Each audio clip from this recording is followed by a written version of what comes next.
Bem, boa noite, bem-vindos e bem-vindas ao podcast do engenharias.org.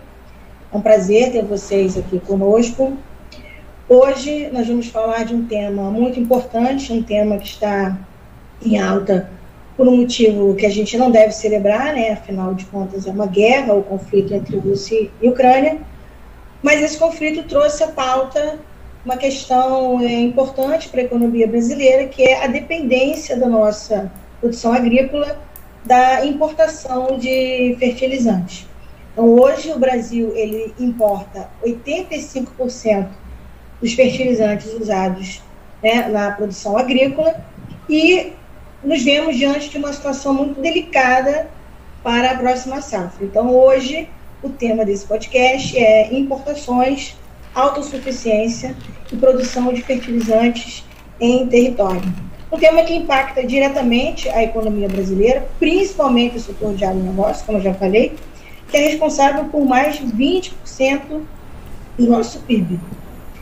Para essa conversa, nós recebemos José Carlos Polidoro, presidente do portfólio de PDIE da Embrapa, em suprimentos de nutrientes para a agricultura brasileira, e membro do grupo de trabalho interministerial que elabora o Plano Nacional de Fertilizantes e Nutrição de Plantas no Brasil, o professor Fábio Lopes Olivares, professor da Universidade Estadual do Norte Fluminense Darcy Ribeiro, a UENF, coordenador do Núcleo de Desenvolvimento de Insumos Biológicos para a Agricultura, no DIBA, Cássio Rodrigo de Almeida Silva, biólogo com ampla carreira no INCRA, tendo sido superintendente regional do Instituto do Rio de Janeiro, com experiência na área de gestão pública, com ênfase em reforma agrária e regularização fundiária.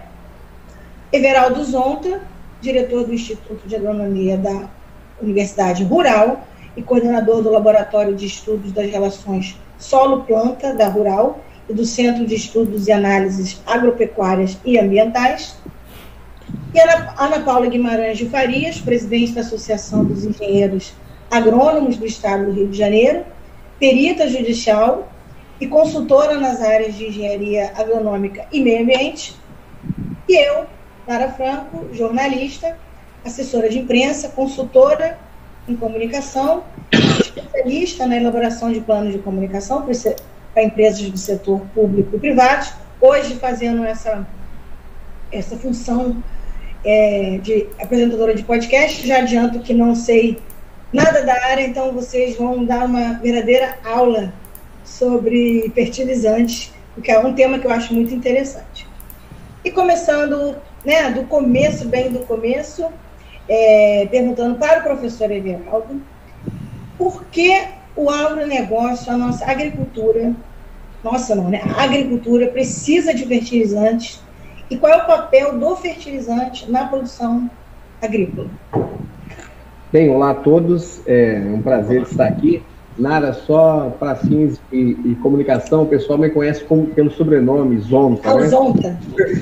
Geral, quando nem eu sei que sou eu, né? Mas, então vamos para a Zonta.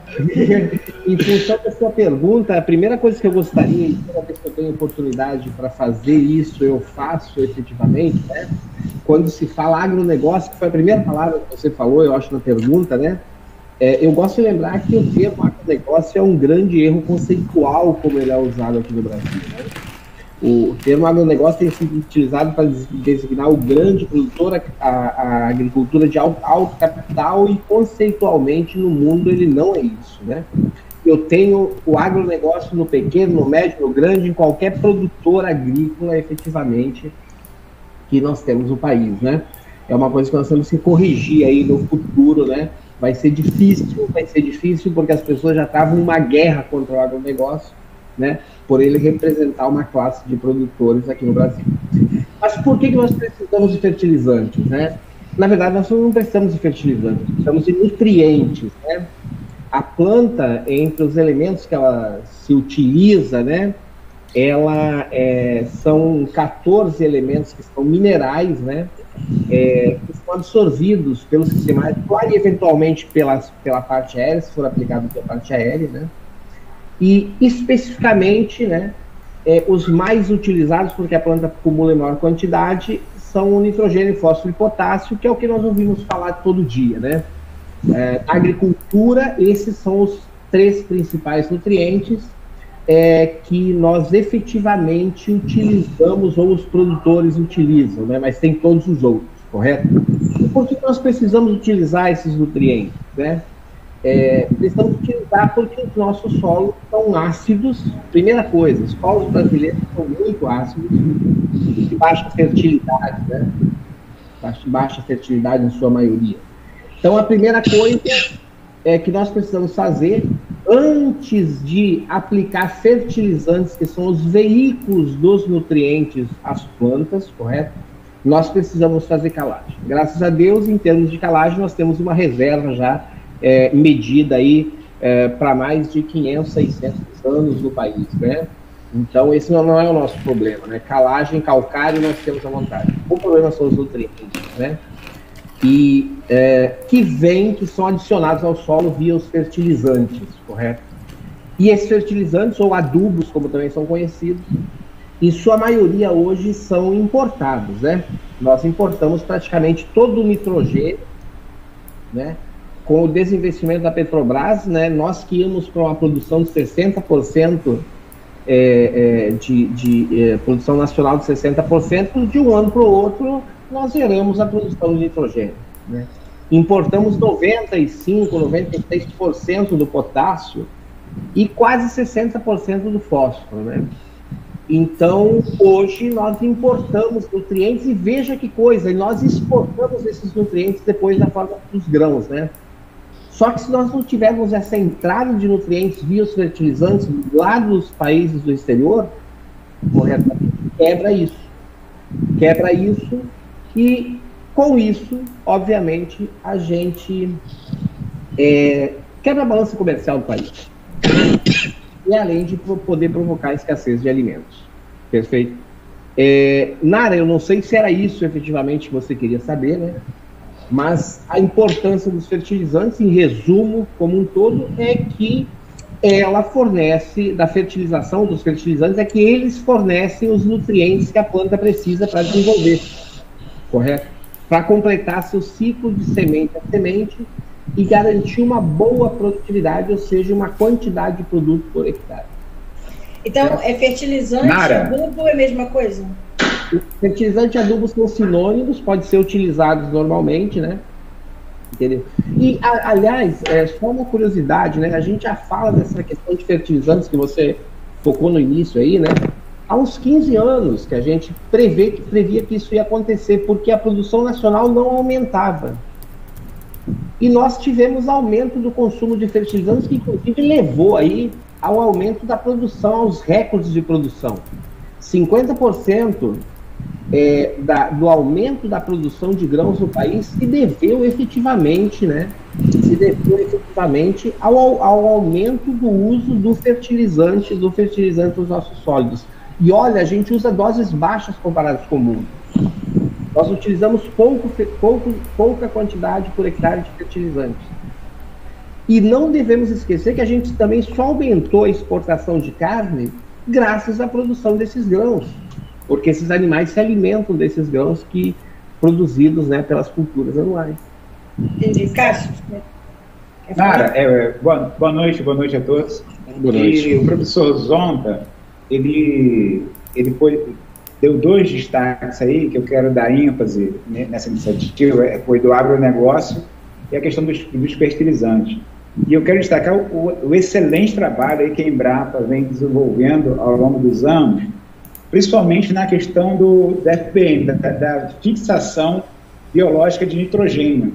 Então, quero já deixar aí para as próximas pautas sobre esse trabalho que a Embrapa vem desenvolvendo aí do FBM, que assim, vai ser o divisor de águas para o futuro da agricultura, a questão da fixação biológica do nitrogênio, e a Embrapa vem se destacando aí nos estudos aí da fixação do nitrogênio. E outra questão do agronegócio, né? A gente trabalhou lá no INCRA, o INCRA do estado do Rio de Janeiro, só para vocês terem ideia, né? ele tem 8 mil famílias. Então, é um público de mais ou menos 50 mil pessoas, entre assentados em assentamentos federais, municipais, estaduais, pescadores artesanais e quilombolas. São mais ou menos 8 mil famílias. E essas famílias, elas produzem, são agricultores familiares que produzem, e o excedente eles vendem, eles negociam. Então, a partir do momento que esses agricultores, vamos colocar assim, todo esse pacote de agricultura, de pecuária, de piscicultura, que são enquadrados na agricultura familiar, e 70% do que a gente consome mundialmente é produzido pela agricultura familiar, quando aqui no Rio de Janeiro a gente tem uma família, um grupo de 8 mil famílias, né, que produzem e o excedente negociam no agro, eles fazem um agronegócio. Então a gente precisa, a curto, médio e longo prazo, desmistificar, tirar essa barreira que existe, né? Parece o primo pobre e o primo rico, né? Do agronegócio. Então, a partir do momento que você produz lá na agricultura, na pecuária, na piscicultura, na suinocultura, você produz e o excedente você negocia, você está fazendo parte do agronegócio. Né? Tá? Então, esses dois destaques, aí, o destaque para o excelente trabalho da Embrapa e no FBN, e essa questão do agronegócio. Zonta.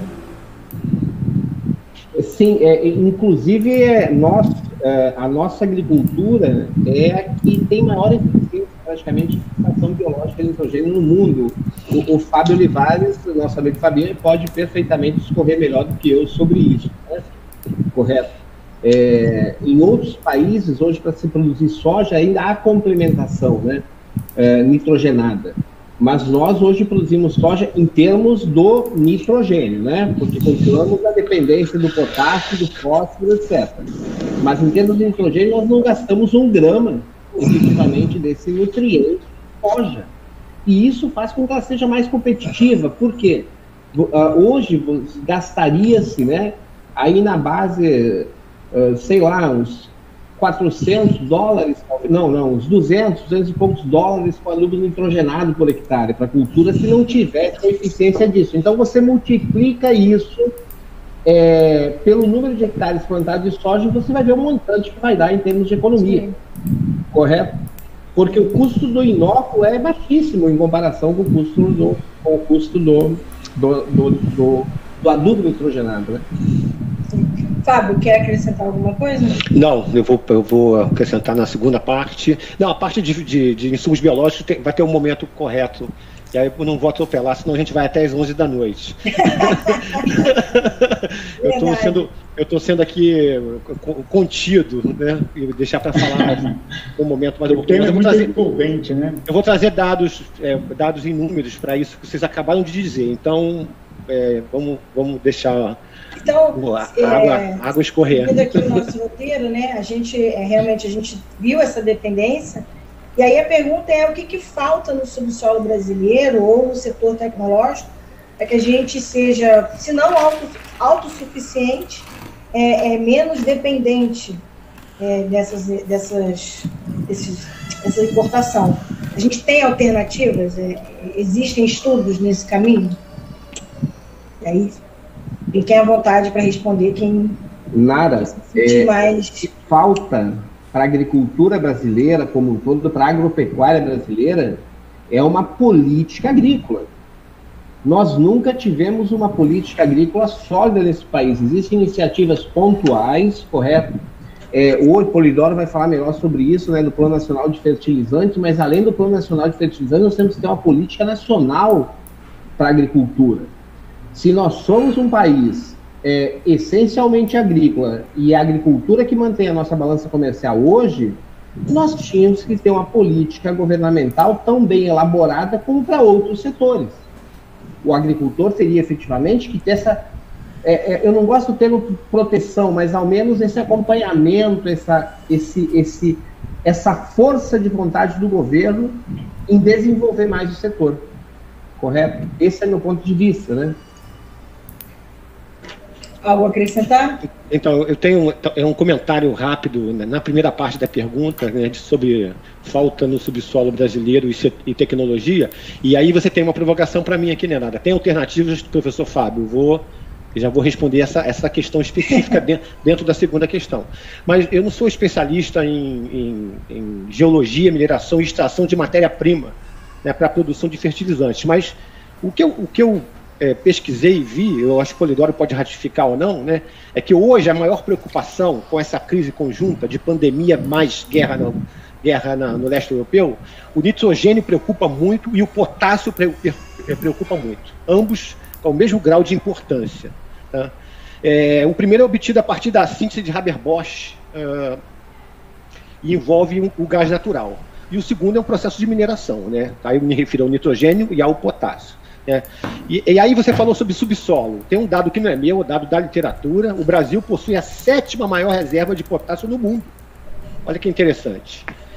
A questão central que eu percebi, e aí eu não sei se isso, como eu falei, eu não sou especialista, não posso apontar claramente. A questão da extração está relacionada a custos proibitivos de exploração. Eu não sei se essa é a questão principal. Tá? Então, o que os especialistas dizem? Que, por exemplo, para o potássio e para o fósforo, é mais barato você comprar no exterior, transportar no navio e trazer para a propriedade, do que criar uma planta para a extração desses minerais em loco no Brasil. Tá? Com a palavra dos especialistas. Isso aqui foi o que eu deprendi das leituras. E a questão do nitrogênio. Né? Os fertilizantes nitrogenados, o custo do gás natural é um dos mais caros do mundo. A Petrobras montou uma planta para fazer síntese de ureia e os custos eram proibitivos. Ela recuou e hoje a gente continua comprando ureia da Rússia. Então esse é o primeiro aspecto. Tá? E alguém quer comentar sobre isso? Eu já posso ir para a segunda parte da pergunta, que quando a Nara pergunta se tem alternativas para esse cenário. O Zonta está com a mãozinha levantada. Então, por favor, fique à vontade. Eu também queria falar depois. Tá? Não, por favor, fique à vontade. Eu só gostaria de colocar um ponto, né? Além dessa questão dos custos, por exemplo, a mineração do potássio, hoje uma parte dessas nossas reservas de potássio, esse elemento está na forma de uma salmoura, uns 40, 50 metros de profundidade, correto? E estão em áreas teoricamente que não podem ser mexidas, isso é outra história, correto? Mas vamos imaginar o melhor cenário do mundo em que você teria uma exploração amigável ambientalmente, sem causar problemas, etc. Mas nós não teríamos tecnologia para isso. Não teríamos tecnologia. Não se estimulou o desenvolvimento de tecnologia para isso, até para baratear. Sobre a questão do nitrogênio, né, além do que o Fábio já colocou perfeitamente, que é o custo do nosso gás, correto? E aí por diante, né, gasolina, etc, a gente sente isso todo dia. Mas outro detalhe é o seguinte, quer dizer, nós temos gás natural hoje nas plataformas de petróleo, né? E aí já me chamaram de louco, mas eu gosto de colocar isso, né? A minha proposta, efetivamente, é que você tenha ao lado da plataforma de perfuração e explotação de petróleo, uma plataforma de produção de ureia. Cansado de me chamar de louco lá na Petrobras, por isso. Mas por quê? Nós não conseguimos transportar esse gás hoje lá da Bacia de Santos para a terra. É muito caro. Então por que eu não levo a fábrica de ureia para lá? Será que eu tô viajando muito nisso? Né? Eu queria que alguém fizesse os cálculos um dia, se não vale a pena. Perfeito? Enquanto isso, nós jogamos fora esse gás, queimamos esse gás. Polidoro quer falar, né, Polidoro? Quero. Bom, primeiro quero cumprimentar aqui especialmente o Fábio Olivares, né, o vulgo Fabinho, né, e o Zonta. São dois companheiros aí que nós nos conhecemos há mais de 20 anos, né? Quero cumprimentar também a Ana Paula e a todos presentes, mas eu quero fazer uma homenagem especial porque esses dois senhores me receberam muito bem no quilômetro 47 e foi lá que eu aprendi, né, Fabinho, até a ser mais esperto. É um prazer muito grande ver vocês, viu? Até, inclusive o Fabinho, que tem muito tempo que eu não vejo. Prazer mesmo. Mas eu vou falar sobre essa questão da pergunta bem legal da Nara sobre se o problema está no subsolo. E eu vou discordar um pouco do Zonta e um ponto, mas eu quero dizer assim, o problema nosso não está no subsolo, em hipótese alguma, né? o que o Serviço Geológico do Brasil já conhece, com poucos recursos para esse tipo de pesquisa mineral que já foi feito, e o que o setor privado já fez, mostra que o nosso problema não está no subsolo, está na estratégia. A verdade é que o Brasil, há mais de 20 anos, resolveu subsidiar a importação de fertilizantes. Não é porque falta condições no Brasil para produzir fertilizantes, não é isso. Eu digo para vocês com toda a tranquilidade de que o problema está na estratégia. O Brasil escolheu importar fertilizantes quando ele tirou o imposto de importação do fertilizante. Aí é óbvio que não tem indústria nacional que suporta bancar desenvolvimento tecnológico, porque o nosso fósforo é um pouco mais complicado de se fazer fertilizante do que o fósforo lá de Marrocos, né? Que o nosso potássio, ele precisa ser muito mais bem estudado, e nós demoramos 20 anos para conhecer o potássio da Amazônia, né? O potássio que está no Sergipe, que não é o potássio fácil de se explorar, como o Zonta colocou, precisa de tecnologia, né? E nós temos hoje uma política de gás natural que demorou 20 anos para poder seguir a lógica mundial. Então, nosso problema está na estratégia.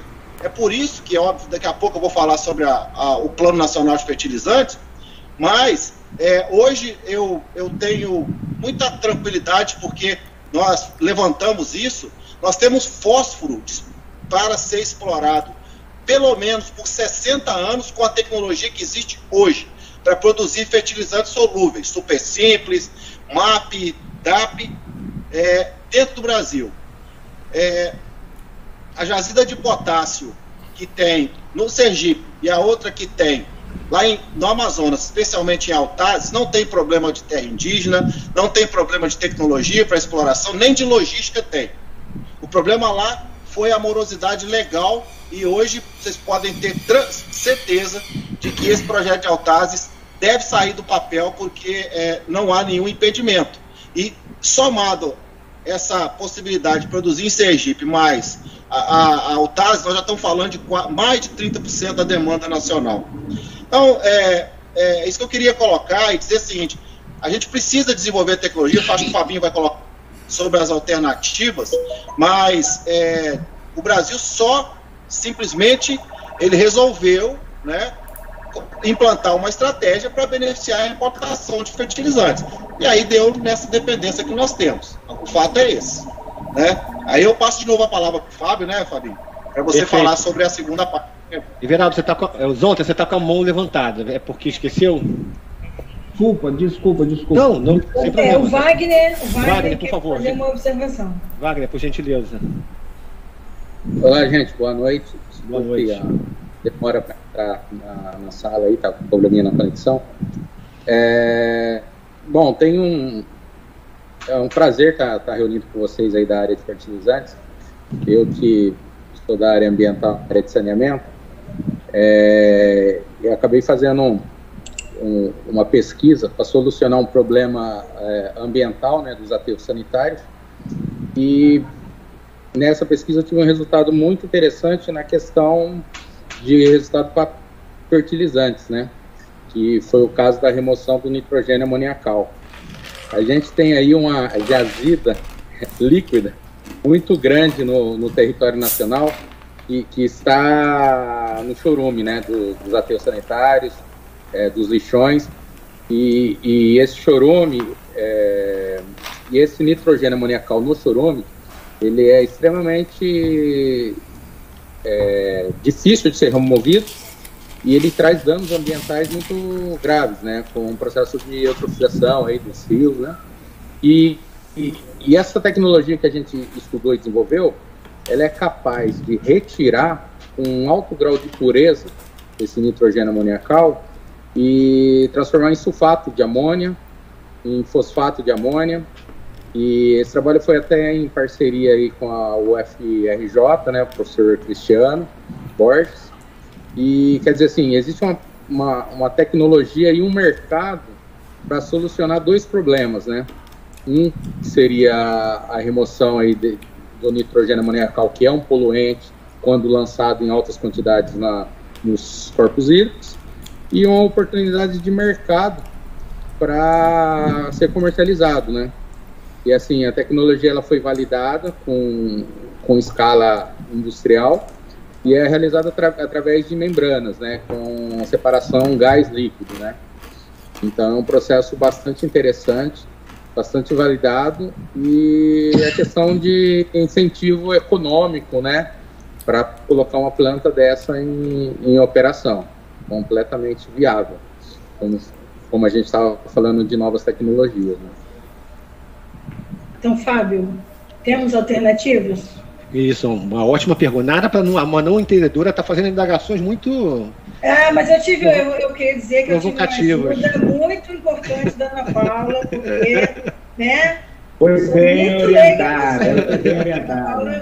Está correto. Aproveitando dá o crédito para ela.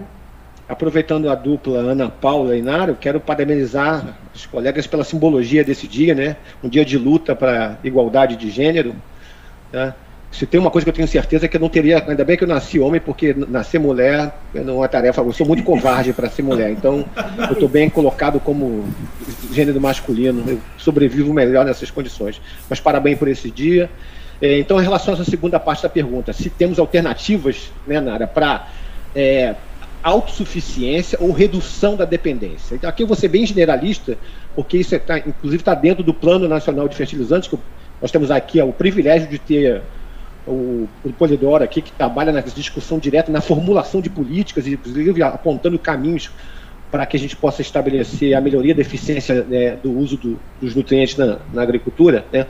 Mas, primeiramente, assim, eu queria ressaltar, isso está no imaginário de todos nós, que essa crise de fertilizantes na agricultura é recorrente, vem de décadas.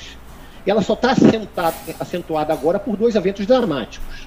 O desequilíbrio do mercado na pandemia, é um primeiro aspecto importantíssimo, 2 anos de pandemia, e o conflito armado no leste europeu.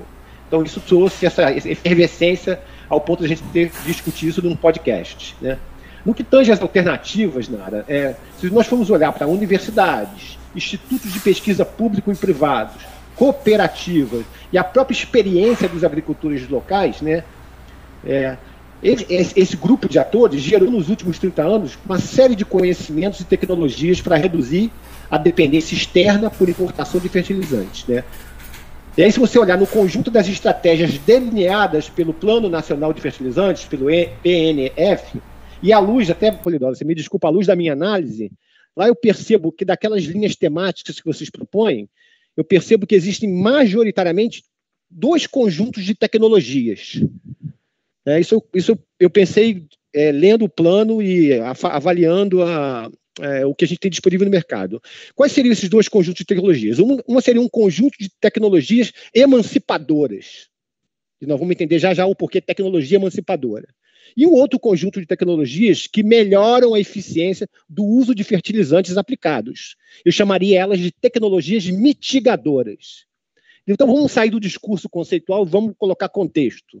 Tá? Aí eu vou trazer o exemplo que o colega Cassius falou e o colega Zonta falou, né? Um exemplo emblemático do primeiro conjunto de tecnologias ditas emancipatórias recai sobre os, vou dar um exemplo prático, recai sobre os 37 milhões de hectares plantados com a cultura da soja em território nacional, estes cultivados sem a necessidade de aplicação de fertilizantes nitrogenados.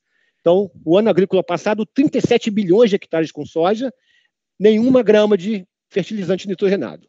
Nesse cenário, e aí é um cálculo da Embrapa, estimou-se uma economia, em função, inclusive, do câmbio, de, pasmem, 28 bilhões de reais, 28, repetindo, bilhões de reais no ano agrícola 2021. Aí o que eu concluo com essa tecnologia aplicada à soja? Ou seja, a soja é imune às crises globais de preços e fornecimento de fertilizantes nitrogenados. A soja está completamente emancipada de flutuações de mercado, né, de incertezas na oferta e na demanda. Tá? E esse é o caminho que seria o caminho mais emblemático a ser seguido, que são as tecnologias emancipatórias. E aí eu dei o exemplo contextual de que a soja está emancipada. Tá? Agora, isso surgiu como uma varinha de condão? Não, todos nós sabemos aqui que essa proeza é fruto de muita ciência, muita tecnologia desenvolvida em território nacional e que se apresenta para o agricultor na forma de um produto chamado inoculante microbiano.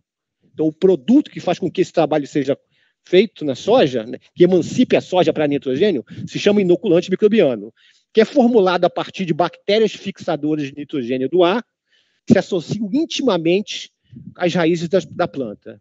Né? Esse grupo de bactérias é conhecido vulgarmente como rizóbio, para colocar as coisas em termos bem simples. Né? Mais à frente, em outro momento, eu vou mencionar outras tecnologias disruptivas já desenvolvidas no Brasil e aquelas relacionadas à melhoria da eficiência de aproveitamento de adubo aplicado à lavoura. Tá?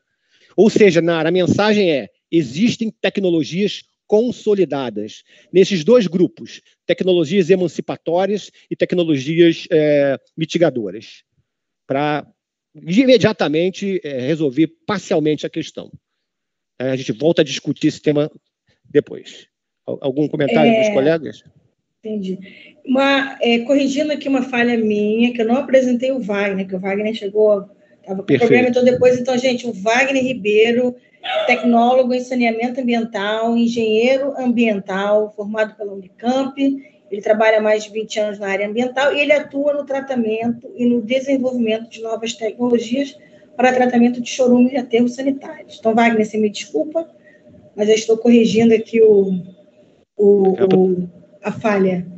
Na questão, Fábio, você falou uma coisa muito interessante aqui, que essa crise é recorrente. Por que essa crise é recorrente? Porque, para mim, como leiga, né, que não sou da área, parece que ela aconteceu agora. Deixa eu explicar melhor. Uma guerra, e aí você falou, é recorrente. E aí, assim, por que ela é recorrente? Não, deixa eu explicar melhor. Ela é recorrente, só que ela nunca nesse momento ela se intensificou pelos dois eventos que eu descrevi. Mas os fertilizantes, como eles acompanham o preço do petróleo, eles impactam os custos de produção.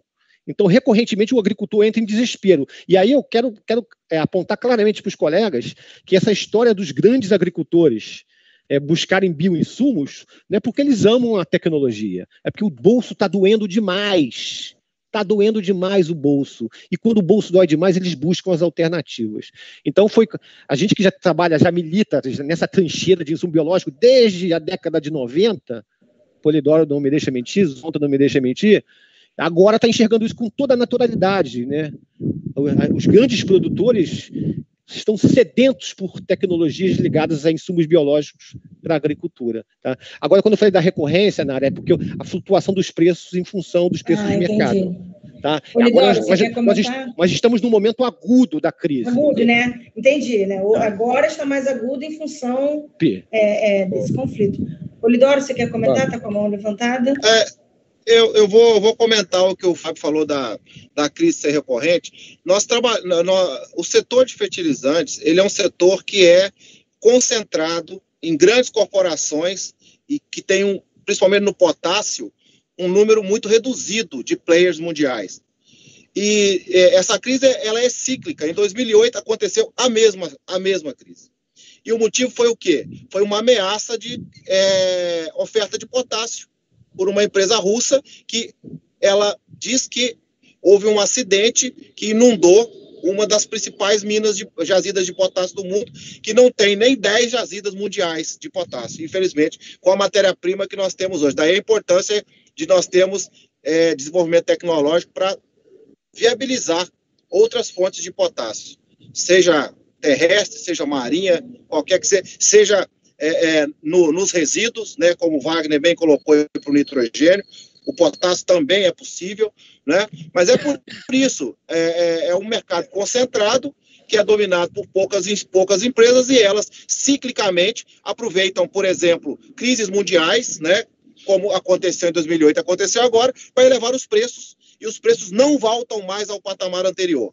É uma coisa inelástica. Eu não sou economista, não, mas eu escuto bem certas palavras. É uma coisa inelástica. O dólar, em 2009, o fertilizante custava $100 a tonelada, em média. Depois, em 2011, ele passou a ser 180 e pronto. Não voltou mais. Agora, ele era $300 a tonelada. Nunca mais vamos comprar fertilizante a menos de $600. Não vamos mais. Né? isso vai, em média, isso vai se estabelecer. A não ser que nós tenhamos aí um Fábio Olivares da vida, um Zonta, fazendo uma coisa disruptiva, um Wagner fazendo um negócio disruptivo, que eu acredito muito. É isso aí. É a maneira de sair dessa situação, será a ciência, não tem dúvida. Mas vai gastar tempo, né? Por isso que a gente tem que ter aí estratégia, como eu falei. Obrigado. Eu gostaria de falar também que os preços são impactados não só também na questão da agricultura, né, mas a indústria, por utilizar aí o ácido sulfúrico na questão do tratamento, tem um impacto muito grande. Eu pagava, 2 anos atrás, aí, 60 centavos no quilo do ácido sulfúrico. Esse ano chegou até R$19 o quilo, né? E a gente, como tem essa percepção ambiental de uma economia circular, você usa o ácido sulfúrico para controlar pH, né, do sistema. Então, quer dizer, aquele consumo de ácido sulfúrico, a hora que ele entrou no seu tratamento, ele vai embora. Se você tem uma tecnologia que você pega esse ácido sulfúrico e transforma ele num produto e removendo esse nitrogênio e botando no mercado como um produto, eu acho que é uma tecnologia que fecha um ciclo, né, dentro dessa economia e dentro dessas necessidades que a gente tem de ambos os produtos, né, de utilização, tanto da demanda do sulfúrico, que fica, né, na mão de poucas empresas, né, e que detém esse produto, quanto da questão até de estar disponibilizando a questão de mais fertilizantes produzidos nacionalmente, né? Sim, interessante. Na questão da produção, o Zonta falou sobre a questão da soja, quer dizer, sem esse fertilizante, a gente tem alguma área que sinta mais do que a outra, por exemplo, a soja usa mais... Qual é o tipo de produção que utiliza mais ou menos fertilizante? Há alguma área que é mais impactada ou menos impactada? Na verdade, Nara, algumas culturas usam quantidades maiores, correto? Do que outras, em função exatamente da necessidade que ela tem daquele nutriente para produzir uma determinada quantidade, correto? Mas o impacto, veja, acontece em todas do mesmo jeito, tá? Vou te falar uma coisa. A planta, nós classificamos os nutrientes minerais das plantas em macronutrientes e em micronutrientes, em função da quantidade que ela acumula. Macronutrientes maiores quantidades e micronutrientes menores quantidades, correto? Mas a importância é a mesma. Da mesma forma que o impacto no aumento do preço, na falta do fertilizante, é o mesmo, independente se a cultura usa uma quantidade maior ou menor, certo? Quer dizer, então sem fertilizante fica ruim para todo mundo, né? Exatamente. Hoje, na verdade, quem tem uma independência maior dos fertilizantes, desses que nós estamos falando, fertilizantes minerais, né, importados, altamente concentrados em nutrientes, são os produtores mais agroecológicos, os produtores orgânicos, que, por força de lei, inclusive, eles têm que buscar tecnologias mais amigáveis, adubos orgânicos, insumos biológicos, que é com o que o Fabinho trabalha, o Fábio trabalha, é o hábito de chamar o Fábio de Fabinho. Não, mas é Fabinho mesmo, continuou, nada mudou, Léo Jaime. Então, eles têm uma independência muito maior. Uma história particular e curiosa, né? Meus pais são produtores orgânicos, quer dizer, minha mãe agora, né? Minha mãe é produtora orgânica, né? E ela praticamente não adquire nada. Ela tem tudo na propriedade. Adquire, sim, algum insumo biológico para fins de fazer composto, para fins de combate de algumas pragas, correto? Mas o resto é produzido tudo na propriedade, via compostagem. Perfeito? Então, esse grupo, eles têm, muitas vezes, uma independência quase que total, entendeu? Não só do insumo fertilizante, mas até de outros insumos que são produzidos na própria propriedade. Tá ok? Entendi. Na questão que já foi colocada... Cássio, você quer comentar? tem da questão da proporção, né? A gente precisa investir nesse fragmento de produtores. O professor falou aí da questão do investimento da tecnologia, né? A gente precisa pensar na dignidade do agricultor familiar. Então, eu vou puxar mais para esse lado da questão da agricultura familiar, porque são produtores que tenham uma ideologia de vida, um estilo de vida, né, diferenciado. Então, ele depende dele mesmo. Então, se ele, dependendo do defensivo que ele utilizar, ele vai estar diminuindo a vida dele. Então, na questão da produção, ele não produz em larga escala. Então, ele tem condições de produzir, por isso a independência dele, os seus próprios fertilizantes. Então, a gente precisa investir em tecnologia para esse grupo que, a curto, médio e longo prazo, a gente possa ter uma oferta de produtos agroecológicos, vamos dizer assim, no mercado. Então, por exemplo, se você vai no hortifruti, você compra aí o aipim a R$ 2, R$ 3 o quilo. Se você compra o aipim orgânico, você compra aí a R$ 12, R$ 13 o quilo. Então, tudo isso é escala. Muitas vezes a gente está preocupado numa proteção, no desenvolvimento, né? Por exemplo, a gente quer usar o nosso iPhone, a gente quer usar a nossa rede social, mas não está preocupado com a questão do 5G, por exemplo. A gente está preocupado com as redes de energia. Então, muitas vezes, através de lei, a gente sufoca um segmento, mas não quer abrir mão do que aquela produção pode trazer para a gente. Então, é preciso investir, sim. E eu falo na dignidade dessas pessoas, dessas famílias. Quando a gente investe em dignidade dessas famílias, você está protegendo a si mesmo.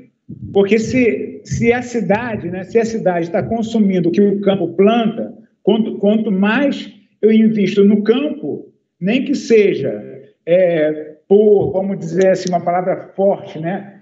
Por egoísmo, né? Quando eu invisto no campo, eu estou investindo em mim. Então, quanto mais a cidade investir no campo, em tecnologia do campo, em especial nessas famílias, mais a cidade vai estar comendo melhor. Então, é preciso pensar num plano estratégico de desenvolvimento da tecnologia dessas famílias, para que, curto, médio e longo prazo, elas possam estar suprindo o mercado como a agricultura de alto impacto, né, hoje supre. Aproveitando que você está falando, Cássio, vamos entrar nessa questão que eu acho que o Zonta já colocou, dessas jazidas, dessa questão aí que ficam em áreas ambientais que tem se colocado como a solução para o problema. Eu queria que você comentasse esse assunto, se de fato é a solução, se existe essa possibilidade. Existe sim essas jazidas, mas a controvérsia em relação ao potencial delas, né?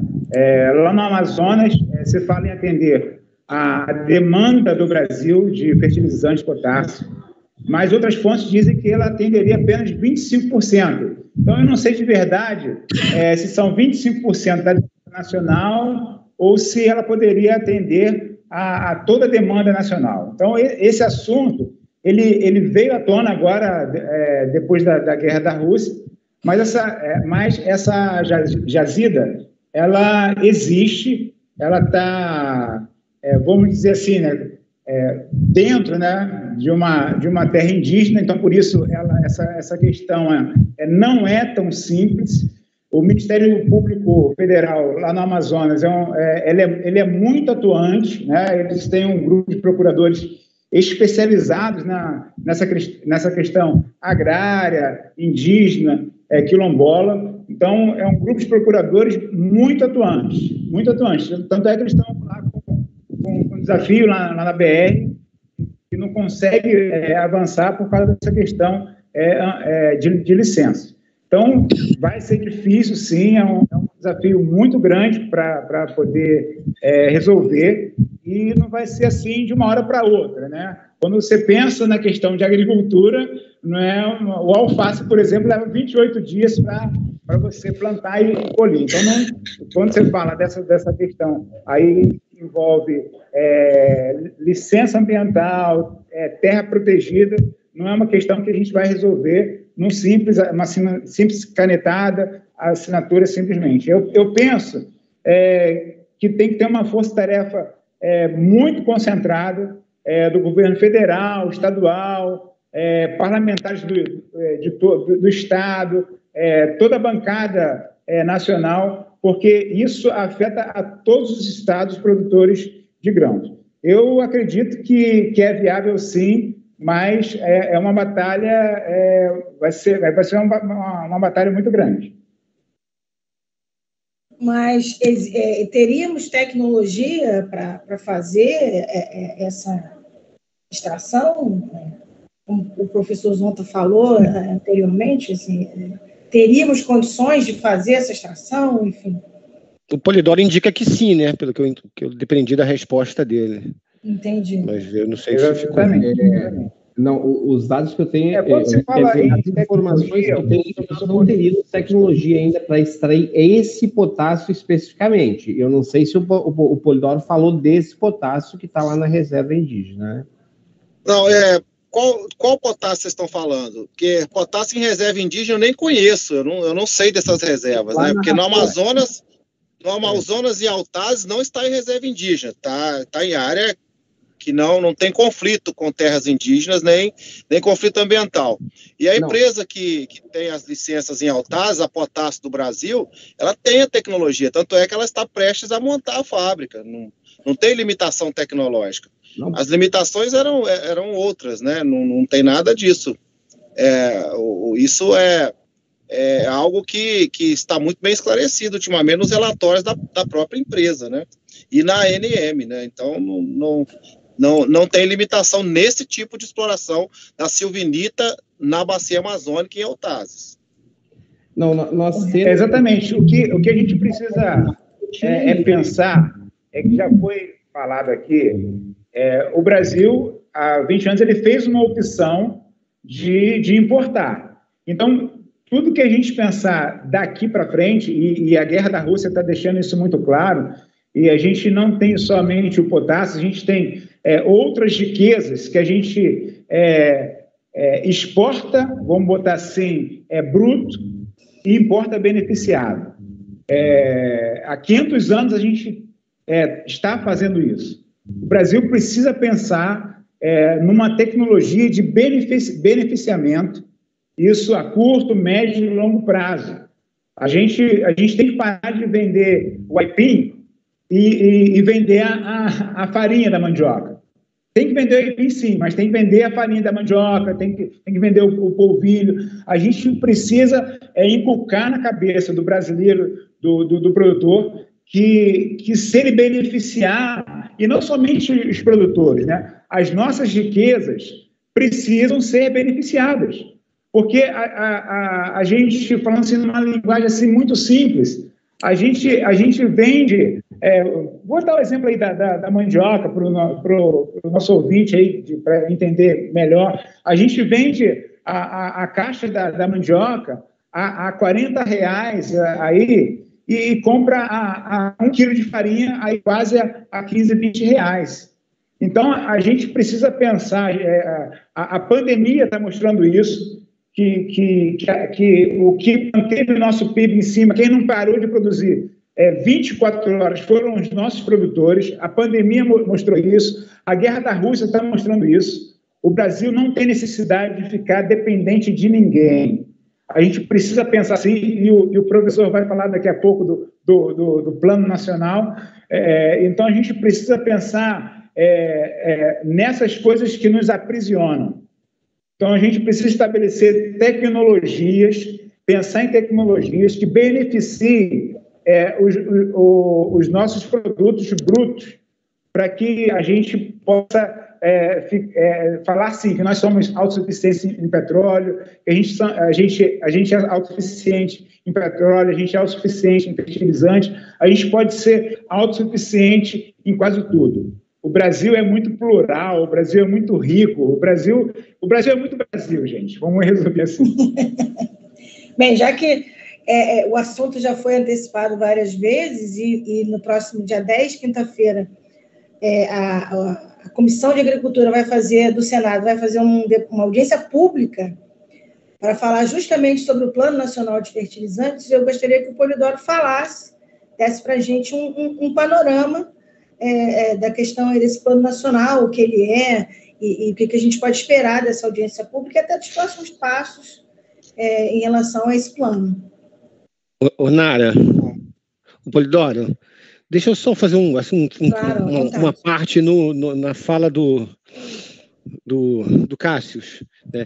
E até uma provocação ao Brasil. O Polidoro, eu acho que colocou isso muito bem, né? Um país que se auto-intitula celeiro do mundo precisa deter os meios de produção desde a linha de saída à linha de chegada.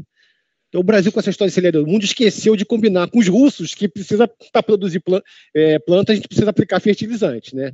Eu acho que isso é claramente, o Polidoro colocou isso na fala dele. Na minha visão, isso é um exemplo típico, né, de uma ausência de planejamento estratégico na política de Estado do Brasil.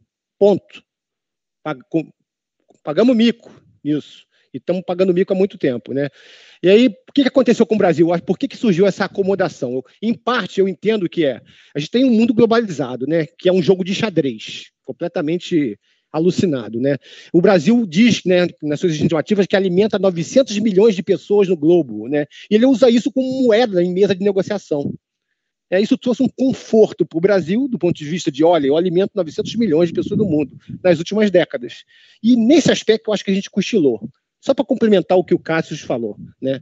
Então, esse celeiro do mundo precisa se repensar estrategicamente para, de fato, ser o celeiro do mundo, né? Ser soberano, né? Do ponto de vista de produção de alimentos. O Brasil não é soberano. Quem produz alimento é a Rússia, na minha visão, porque se a Rússia não manda para cá, o Brasil não produz. Se não manda fertilizante, a gente não tem alimento. Essa lógica, na verdade, faltou realmente, né, combinar com os russos. Sem combinar com os russos. Literalmente. Literalmente. Polidoro, a questão do Plano Nacional, que já foi até citada aqui algumas vezes. Bom, vamos lá. O Plano Nacional de Fertilizantes, ele é uma política de Estado, né, que foi construída com um horizonte de 28 anos. Então, a sua última meta prevista, ela tem como prazo de alcance 2050, e as outras 80 metas vêm aí de curto, médio e longo prazo, né? Essa política vai ser formalizada no dia, vou dar um spoiler aqui, inclusive, né, no dia 11 de março, sexta-feira agora, na forma de um decreto presidencial, né, publicado aí pela Presidência da República. Então, essa audiência pública do Senado que você citou agora, Nara, dia 10, ela vai ser ela vai sair de contexto, porque ela vai discutir o plano que vai ser publicado, seria o interesse por discutir o plano que será publicado agora sexta-feira. Bom, o plano tem dois objetivos muito claros, que foi o que nós discutimos aqui. Primeiro, nós tornarmos o Brasil um país que tenha autonomia nessa cadeia desse insumo. O que significa isso? É ter autossuficiência, que não significa produzir 100%, né? Mas que nós sejamos um player mundial na produção de fertilizantes, para que nós não tenhamos a dependência externa como nossa principal fraqueza, porque sem fertilizantes, que é a principal fonte, como disse o Zonta, de introduzir nutrientes nos solos pobres brasileiros, não há produção agropecuária. Não adianta a gente pensar, porque é o que mostram os dados e as informações da nossa agricultura, né? Então, a ideia é que nós saiamos desses 89%, que no 2021 nós fechamos em 89% de importação, e sigamos aí para o patamar que todos os países do mundo, que são grandes produtores de alimentos, também são grandes produtores de fertilizantes. Não é à toa, a falta de estratégia fica clara nesses momentos. E esses países produzem 60%, 70% do que consomem e importam o resto.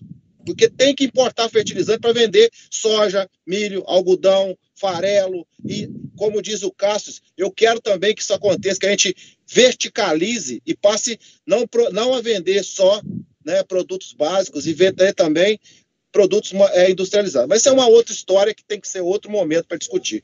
Mas isso aí é um dos principais objetivos do plano.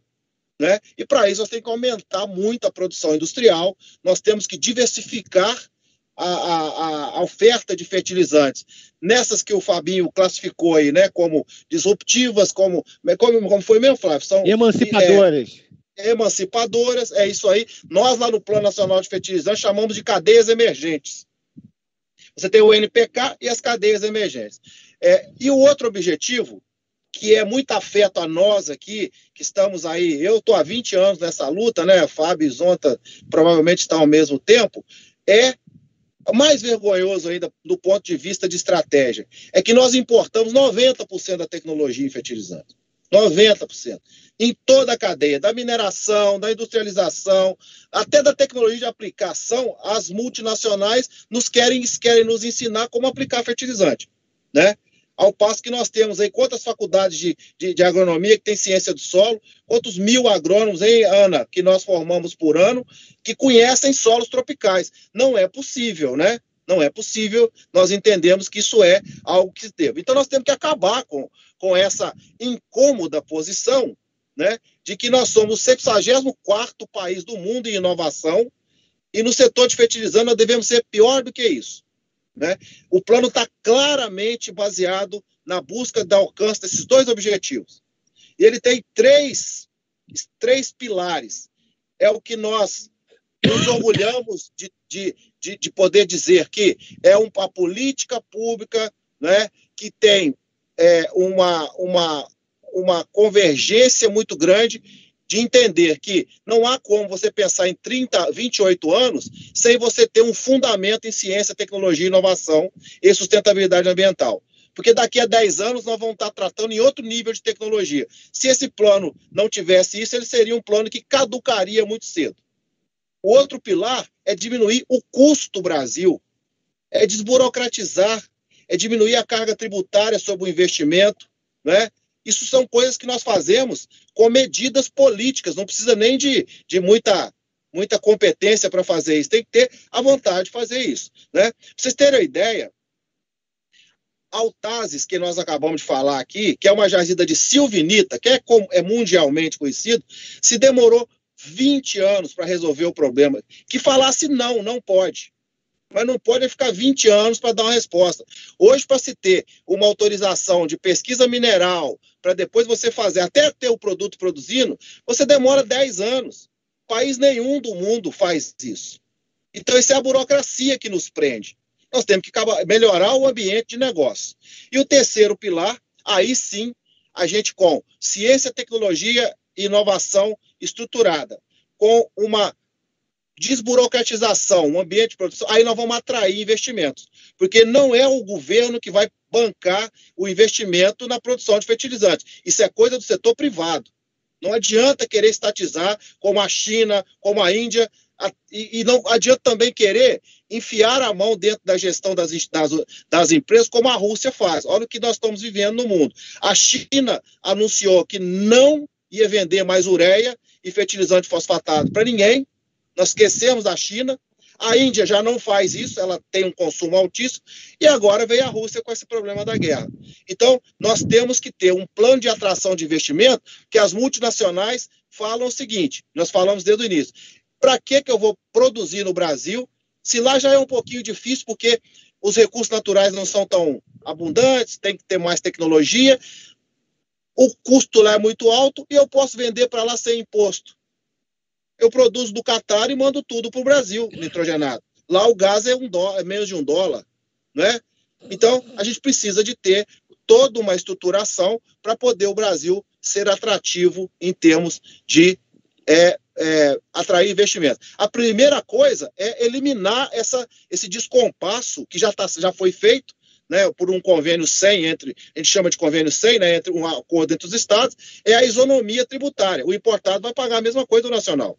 Porque, inclusive, nós acabamos com o mito de que isso aumentaria o preço do fertilizante produtor. Aumentar preço é isso aí que nós estamos vendo. Não é? O fertilizante triplicou de preço. O que é 4% sobre o custo do fertilizante? Então, o plano é isso. Ele foi construído entre o setor público e o privado. Né? É uma política que está com bastante apoio em todas as áreas. E eu, sinceramente, sou suspeito em dizer, mas o Fabinho mesmo colocou, eu trabalho com formulação de política pública há muito tempo. Né? Eu sou pesquisador da Embrapa, mas eu coloco a competência da Embrapa para poder tentar melhorar o Brasil nas cadeias, principalmente do agropecuário, promovendo política pública. A anterior foi o programa de solos, né? Que a gente nem governança em solos tínhamos, agora veio o fertilizante. Eu confirmo para vocês, é um programa que tem efetividade como a palavra, ele tem 80 metas e 200 ações. Todos os planos que vocês podem buscar aí na internet, eles vão até objetivo estratégico, diretrizes, aí é carta de intenção. É só para inglês ver, segundo aí o antigo ditado. Né? Então, hoje nós temos essa realidade e dia 11 agora nós vamos ter o prazer de conhecer amplamente aí essa nova política e cobrar, né, para que ela saia do papel. Perfeito. Quem gostaria de comentar? Então, torcendo para dar certo. Pois é, eu acho que é o que todo mundo quer, né? Que envolva tudo que o Polidoro falou aí, né? Que é o que todos os profissionais ligados à agricultura, em geral, esperam, né? Há muito tempo já nesse país, né? Então, vamos ver se agora vai. Chamando um pouco a Ana para o debate, né? Que a Ana está muito caladinha. Falando das pessoas que, enfim, estudam e se envolvem, né?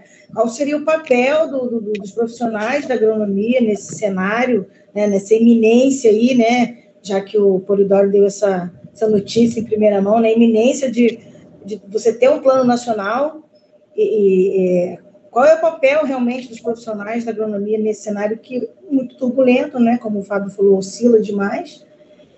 Queria ouvir um pouco a sua opinião. Muito boa noite a todos.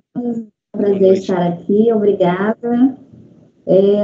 Muito carinho, muito bom, Zonja, vê-lo aqui. São meus mestres. Eu fico quietinha, porque assim, o eterno aluno, ele fica ali absorvendo, sabe? Matando a saudade, absorvendo. Polidoro aqui. É muito importante isso para mim.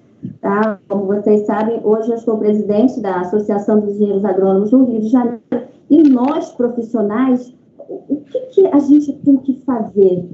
E aí, cara, dentro ou fora de um cenário desse, porque hoje esse é um cenário de guerra, o reflexo da guerra bateu aqui, mas esse cenário está acontecendo lentamente, silenciosamente. Nós, profissionais, sabemos da existência dele, os outros não sabiam.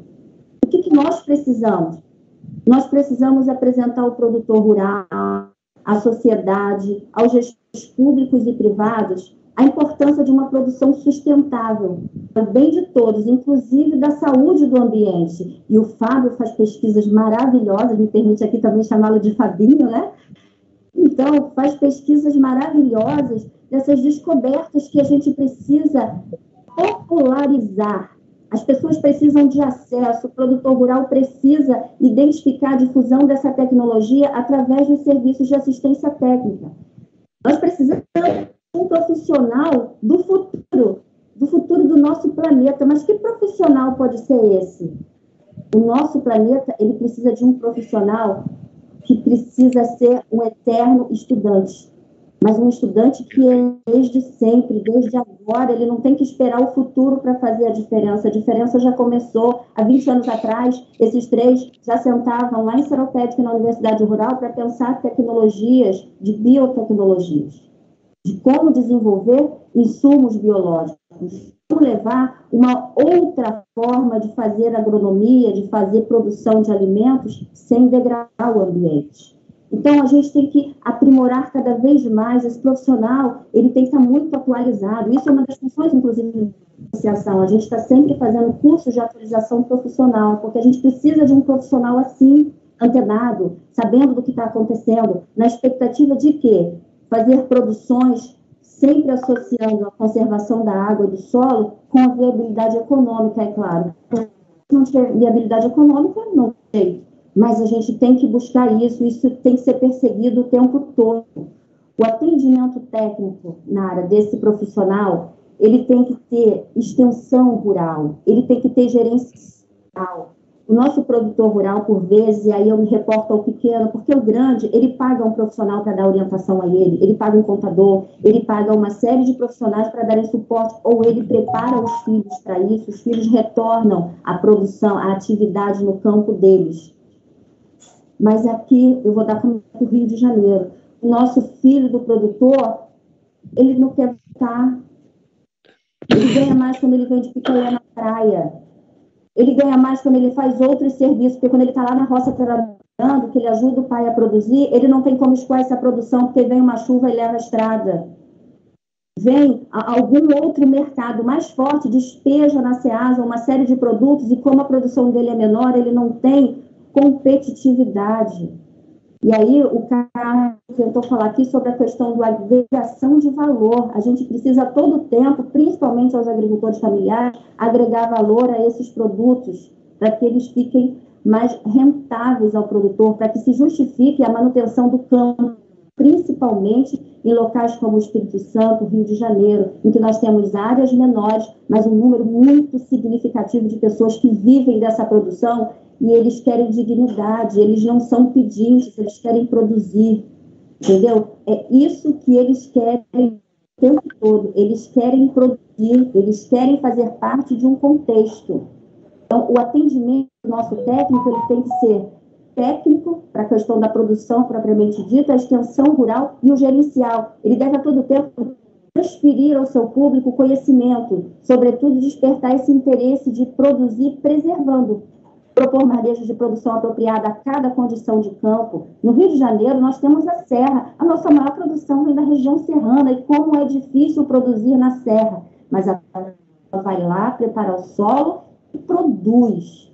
E abastece a cidade toda do Rio de Janeiro e ainda coloca isso fora do estado. Nós temos grandes produções importantes, as pessoas vêm de outros países para aprender como é que se produz em montanha. E agora, com uma série de atividades de preservação do solo, de manutenção, produzir preservando, as pessoas estão vindo para aprender essas tecnologias com a turma da região serrana. E aí, mais uma vez, Polidoro, eu sou apaixonada pela Embrapa. A Embrapa está lá fazendo um trabalho fantástico. Em 2011, a gente teve aquela perda muito triste, né? Aquele desastre ambiental. Tudo aquilo que nós assistimos na televisão que se perdeu, a Embrapa foi lá, a Ibaté foi lá, e em outros organismos se fizeram presentes e trabalharam a recuperação do solo. Essa recuperação do solo foi fantástica, e eles estão lá produzindo naquelas áreas que a gente parecia a princípio que nunca mais seriam recuperadas. Isso foi um trabalho o quê? De investimento e tecnologias alternativas.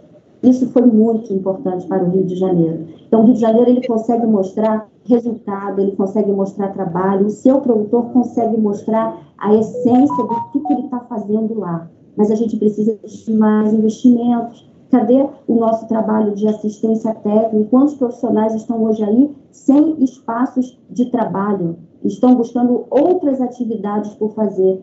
Mas nós podemos sim continuar trabalhando na agronomia e até mesmo no estado do Rio de Janeiro, dentro, fora. O nosso grande propósito, e a minha proposta aqui, Onara, é mostrar que a gente tem condição de fazer uma produção mais limpa.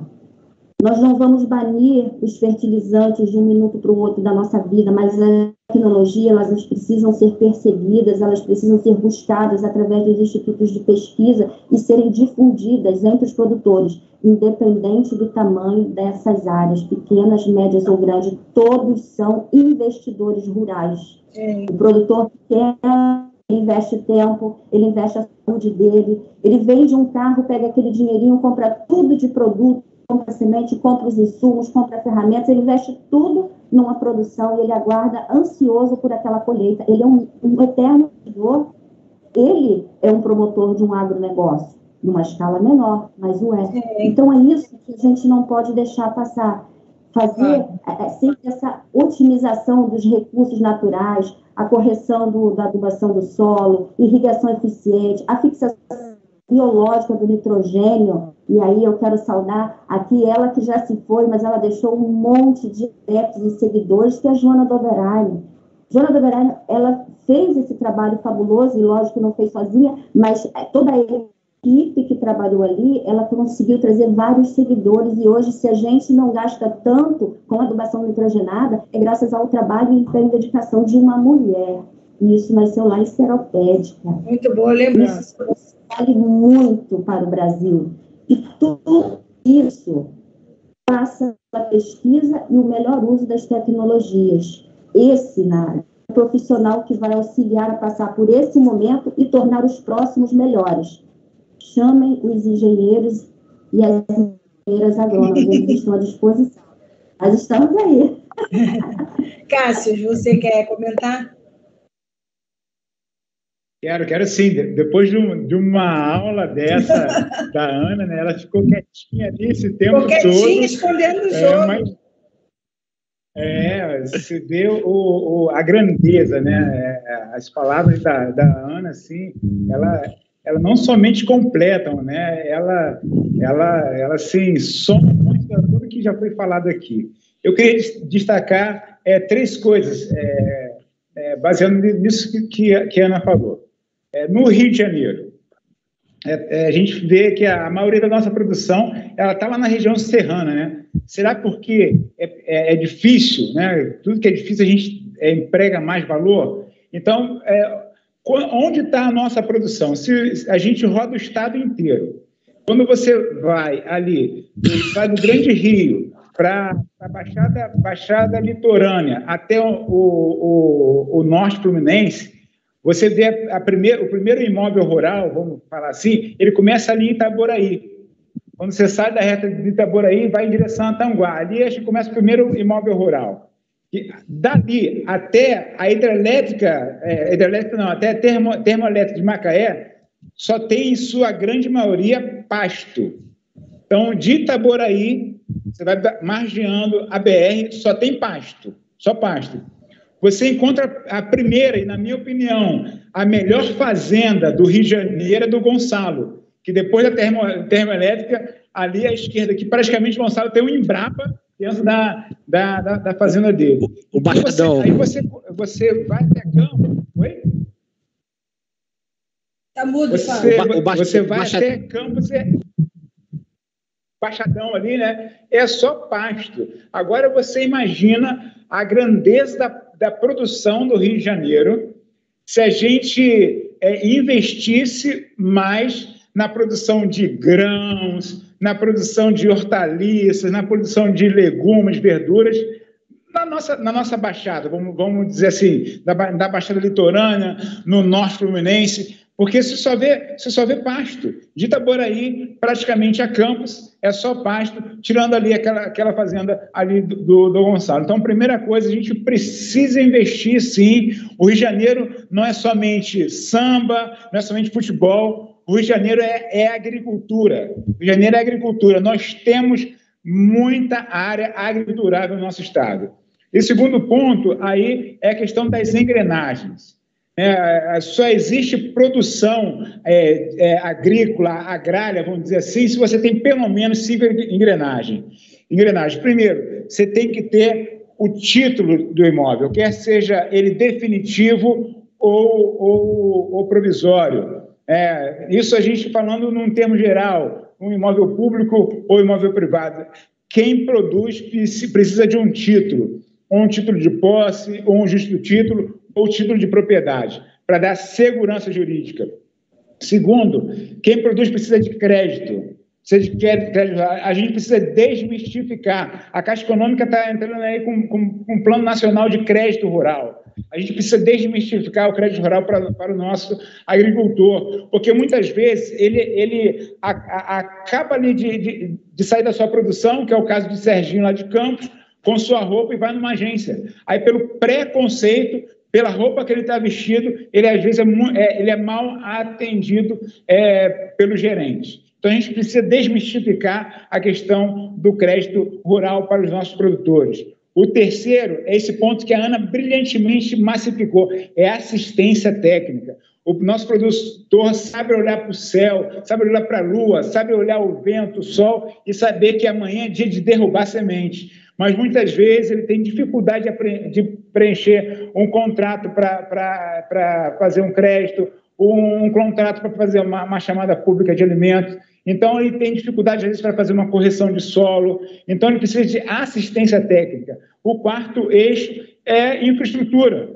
Ele precisa aí de melhoria de estrada, de irrigação. Eu sou a favor que o poder público é da porteira para fora, melhorando estrada, iluminação, irrigação, e da porteira para dentro é ele que tem que gerir o seu ano agrícola. Ele tem que ter trator, tobata, insumo, ele tem que gerir. Então, ele precisa de infraestrutura. E aqui de engrenagem, não mais nem menos importante, é o escoamento da produção.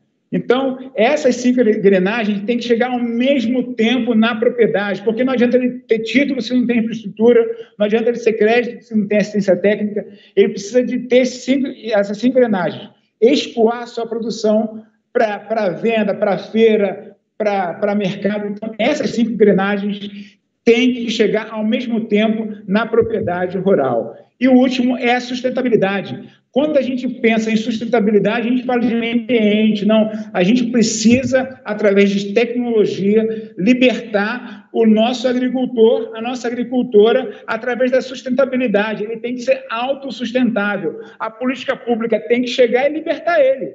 Não é só no assistencialismo. Ele tem o ponto de partida com a política pública, a partir daí ele começa a se produzir, aumentar a sua produção, gerir a sua família, aumentar, melhorar aí a sua comunidade, melhorar o seu município, em especial os municípios do interior, melhorar o nosso estado. Então, a gente precisa pensar nessa sustentabilidade dos nossos produtores rurais. Então, esses 3 pontos eu queria destacar, baseado nessa aula aí que a Ana deu. Maravilha. Wagner, você que está com a mão levantada também. Vamos lá. Eu gostaria assim, de aproveitar o time, né? E vejo que tem muitos conhecimentos dentro da área de fertilizante, né? na agronomia e na agricultura, como um todo. E eu queria fazer uma provocação, um pedido de ajuda, uma parceria, e saber, depois dessa conquista, de fazer essa remoção do nitrogênio do chorume, transformando aí em sulfato, em fosfato, em estruvita, os 3 fertilizantes aí que a gente consegue produzir em laboratório, que a gente pudesse fazer algo aplicável aí em uma pequena agricultura ou propriamente na rural, e como que eu validaria isso para colocar esses produtos no mercado? Eu tenho que estar com a grande indústria, uma pequena indústria? Qual que seria o caminho? O Wagner, eu posso falar, gente? Wagner, claro, fica à vontade. Na verdade, existe uma legislação, né, para registrar no Ministério da Agricultura, que é a primeira coisa que você tem que fazer, correto? Então, já tem tudo isso padronizado para se poder desenvolver, né, alguns tipos de teste, né, para medir eficiência, coisas assim, bem simples, mas a caracterização, obviamente, tem que saber se tem algum metal pesado lá no meio, alguma coisa assim, é relativamente simples, é trabalhoso, mas já existe um protocolo aí a ser atendido, né, para você poder registrar o produto. E, obviamente, feito isso, e você já deve ter corrido atrás de uma patente, né?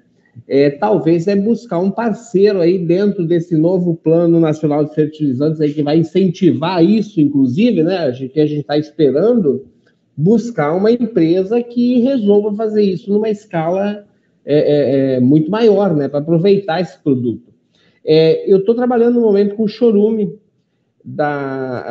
de uma estação de um local de um aterro sanitário aqui próximo da gente, né?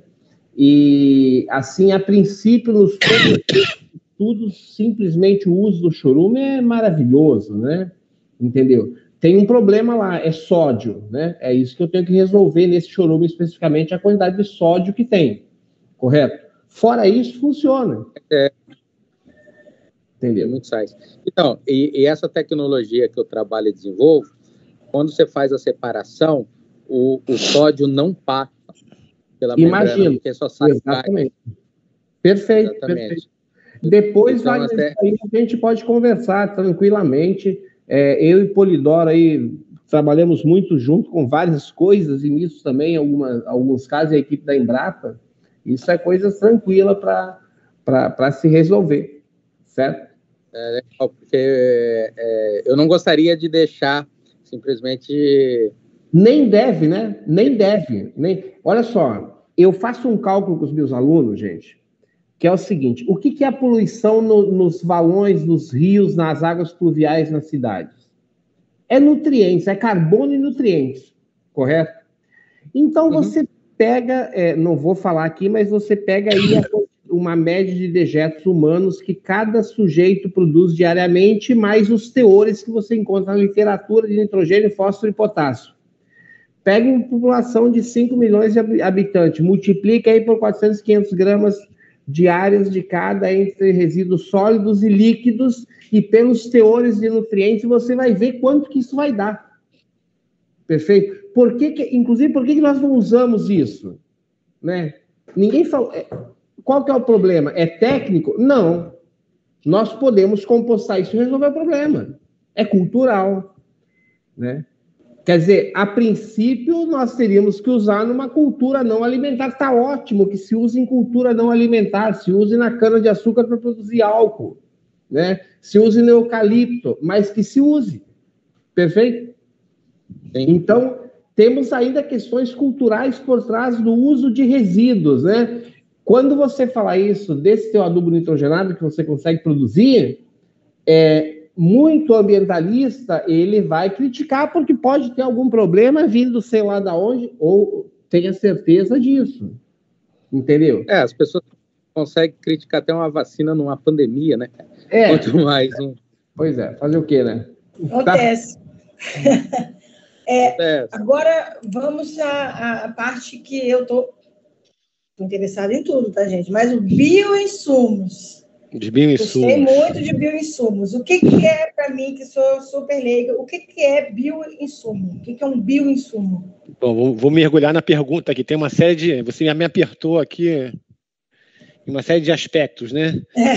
Se o bioinsumo pode ser uma estratégia para redução da demanda de fertilizantes, se é uma meta perseguida, de fato, isso consta nas linhas de pesquisa do Plano Nacional de Fertilizantes, e aí você, né, coloca que se pode ser... o Brasil tem uma dimensão continental, um país diverso, se isso é aplicável para monocultivos, né, na agricultura dita moderna, né? Então é uma pergunta bem interessante, com muitas respostas, e que daria origem a novos podcasts, inclusive. Tá? Então vamos só estabelecer aqui alguns marcos, né? Bom, como eu mencionei anteriormente, existem diferentes tecnologias, né? Eu mencionei as emancipadoras e as mitigadoras, e essas tecnologias têm diferentes graus de maturidade, né, para atacar esse problema relacionado à dependência de fertilizantes. Então, esse é um primeiro aspecto, né?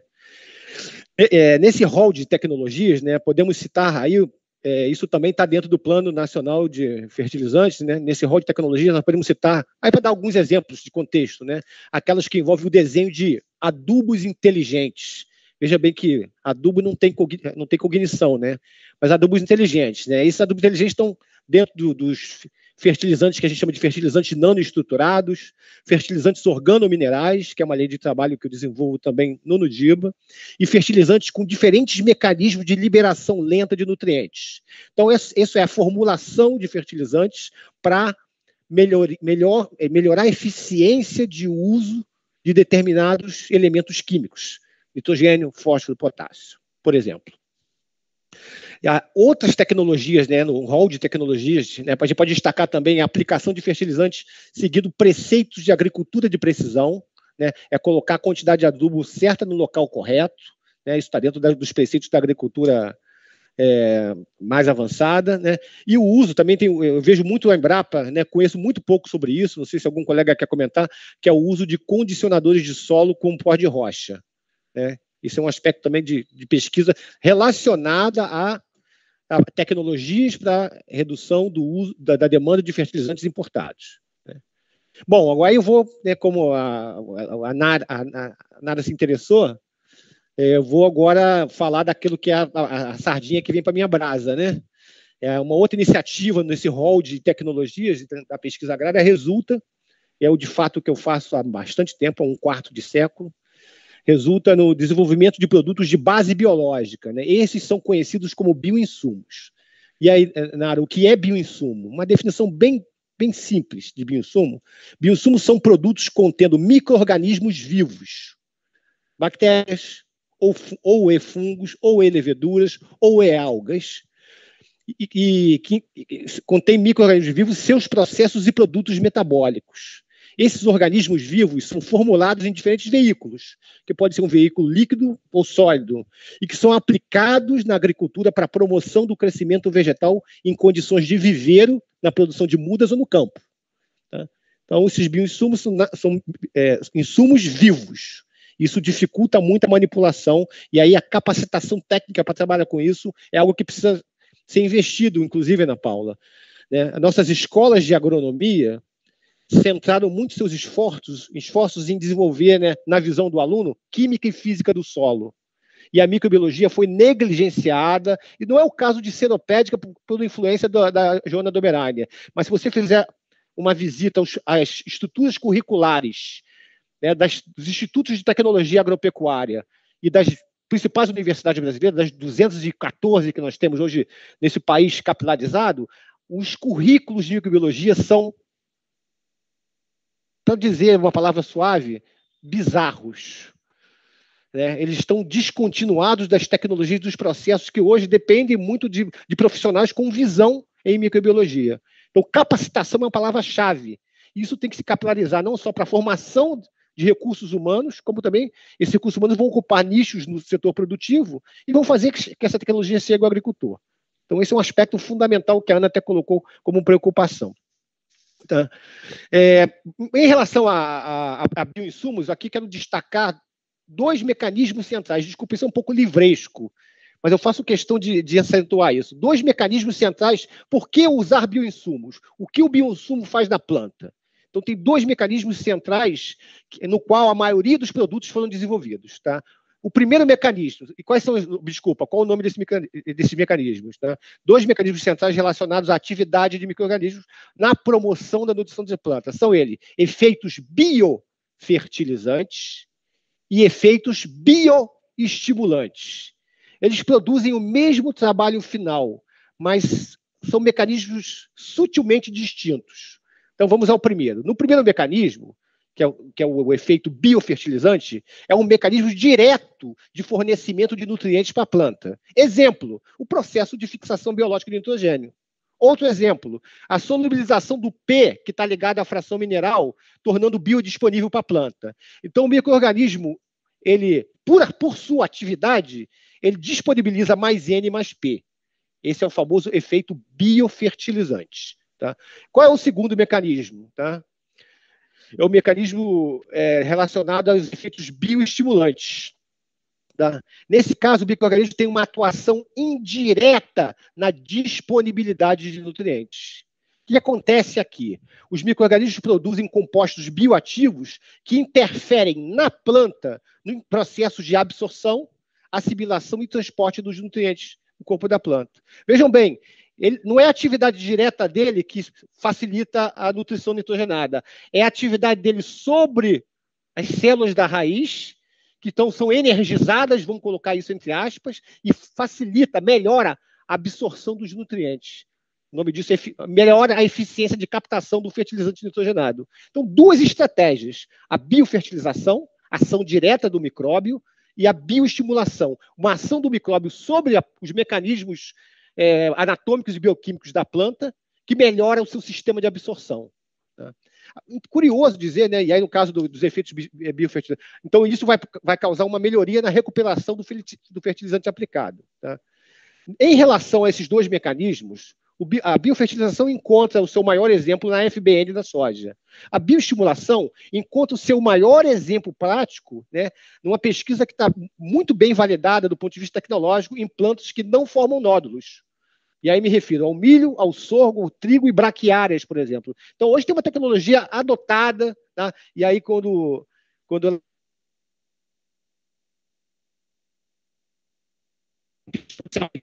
Opa, pode não deve ser aplicada. Ela voltou. Está me ouvindo? Sim, deu uma congeladinha, mas já voltou. A Nara me pergunta se essas tecnologias podem ser aplicadas em grandes áreas. Podem, não devem ser aplicadas em grandes áreas, né? Eu vou dar um exemplo claro assim, sobre essas tecnologias.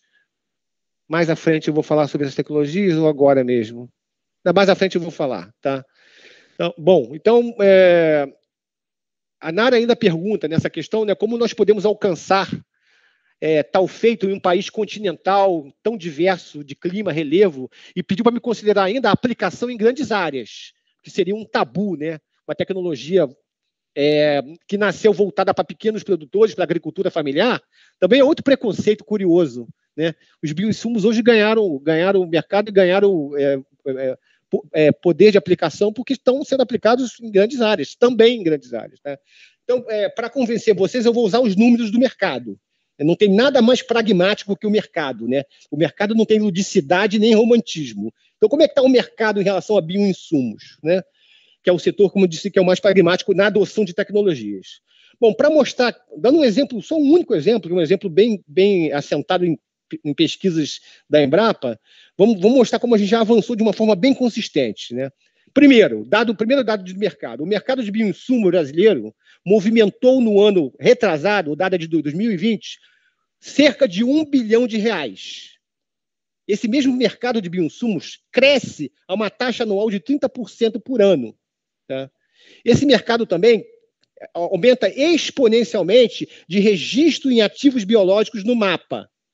Então, veja o cenário, né? Movimento do mercado, taxa de crescimento, produtos registrados no mapa, tá? O crescimento é exponencial. Ah, mas Fábio, aí o Polidoro pode chegar para mim e falar, Fábio Zonta, o Polidoro Zonta dá uma risada e fala, Fábio, pelo amor de Deus, você está falando em R$1 bilhão, a indústria de fertilizantes movimenta R$10 bilhões. Você deve estar de sacanagem. Não estou de sacanagem. O mercado do fertilizante cresce a uma taxa muito baixa, né? Pelas razões explícitas, né? Já esse mercado cresce de uma forma assustadora. Nos últimos 5 anos, ele cresceu muito. Então, há uma perspectiva de crescimento avassaladora.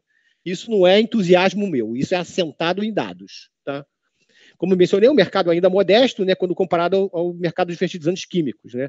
Mas já começou a se expandir nos últimos 5 anos. Vou dar o contexto de aplicação. Vamos citar a tecnologia de inoculação do milho por uma bactéria benéfica chamada Azospirillum brasilense. É uma chip, são 2 chips, a BV5 e a BV6. Essa bactéria ela é comercializada na forma do tal do inoculante, Nara. O inoculante microbiano, que é a bactéria dentro de um veículo. Turfa, inoculante líquido, matéria orgânica estabilizada. Aí tem um universo de desencanto para a gente formular e fazer o delivery do micro-organismo no campo. Mas vamos falar dessa tecnologia. Essa tecnologia hoje, o ano passado, vendeu 11 milhões de doses de inoculantes. Há 5 anos atrás, ela comercializava 3 milhões de doses. E 5 anos antes, ela vendia 200 mil doses. Então, eu pulei em 10 anos de 200 para 2 para 11 milhões de doses. E ela já tem um alcance nos produtores de milho em cerca de 25% do território nacional.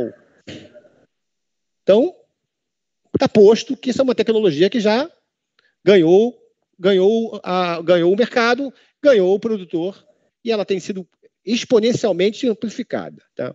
É uma tecnologia mitigadora, né? Dentro daquelas que eu falei em emancipadoras e mitigadoras. Por que eu chamo ela de mitigadora? Porque ela permite reduzir as doses, por exemplo, de nitrogênio aplicadas, mantendo o mesmo patamar de produtividade.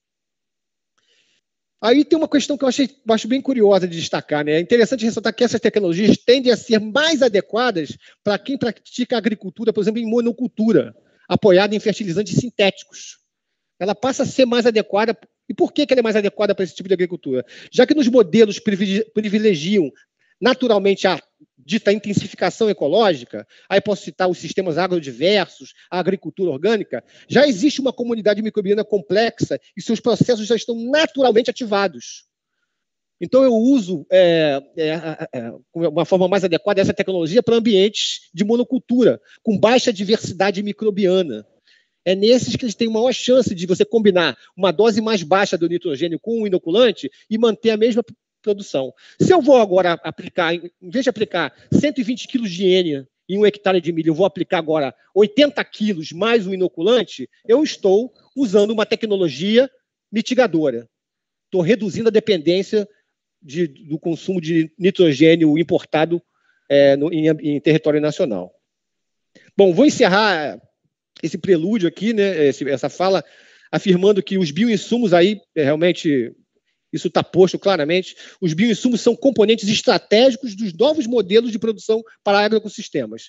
Ana, eles não são tecnologia alternativa, eles são a tecnologia do futuro, porque alternativo também era colocado de uma forma jocosa pela pesquisa centrada no quimismo. É a tecnologia do futuro. Ou vai por aí, ou a agricultura vai causar impactos globais no clima absurdos. Se a gente mantiver o mesmo modelo de produção preconizado pela Revolução Verde na década de 70, a agricultura inviabiliza o planeta. Ponto. Isso não cabe discussão. Tá? O Bruno estuda efeitos de gás e efeito estufa, o Polidoro também avança nisso. A gente precisa mitigar os efeitos das práticas agrícolas. E os bioinsumos são a solução para isso. Tá? Então, esse é um novo modelo para a produção dos agroecossistemas.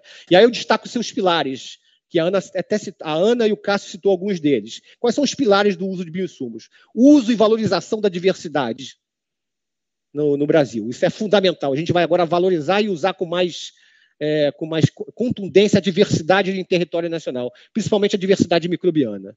Questão de soberania salta aos olhos. A questão da sustentabilidade, inovação e bioeconomia.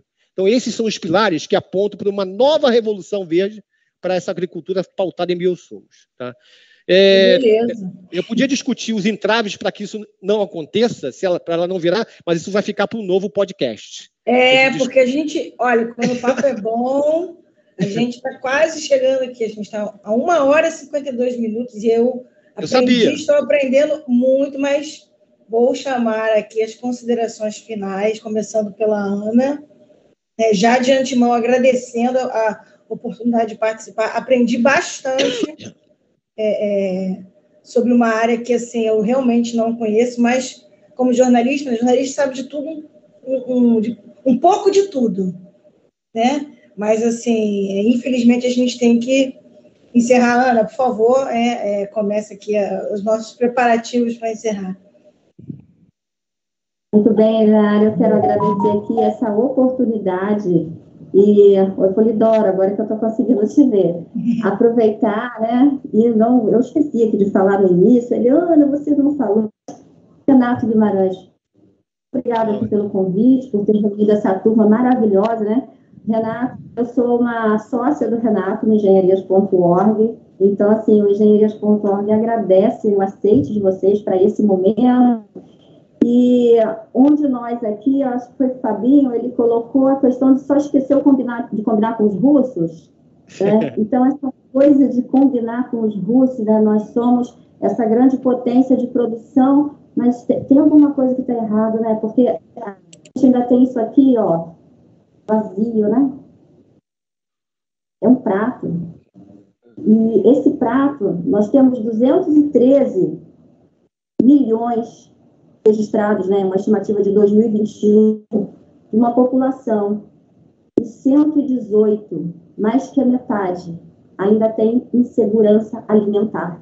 Então, essa grande potência que se fragiliza diante de uma guerra que apitou lá longe, mas que nós, profissionais da área, sabíamos da fragilidade, essa grande potência ainda tem esse prato vazio, um tamanho de 19,1, certo, milhões, cidade de São Paulo, de pessoas que passam total falta de alimento. Esses são dados da ONU, isso são dados reais de Brasil. é muito grave quando a gente tem uma população do tamanho de São Paulo que tem um prato vazio, e nós somos uma grande potência de produção, uma máquina geradora de conhecimento. Nós temos muitos institutos e organizações, universidades que geram tecnologia, conhecimento todo dia. E o que está faltando para a gente? Eu quero deixar só essa chamada aqui para quem nos ouve, porque nós precisamos de muito mais investimento, nossas universidades precisam de socorro, nossos institutos de pesquisa, cada vez mais de investimentos, a nossa área de assistência técnica, cada vez mais de investimentos. E aí, o que falta? O Polidoro muito bem colocou aqui, essa nossa política, ela tem que funcionar, né, Polidoro? Ela tem que ser uma coisa real. A gente entrou nessa guerra para ganhar, e é uma guerra para produzir, para fazer funcionar, porque o Brasil precisa da gente, precisa de nós, profissionais, e você que nos ouve, você, sociedade. Ajudem o Brasil. Muito obrigada aí pela oportunidade. Boa noite. O áudio.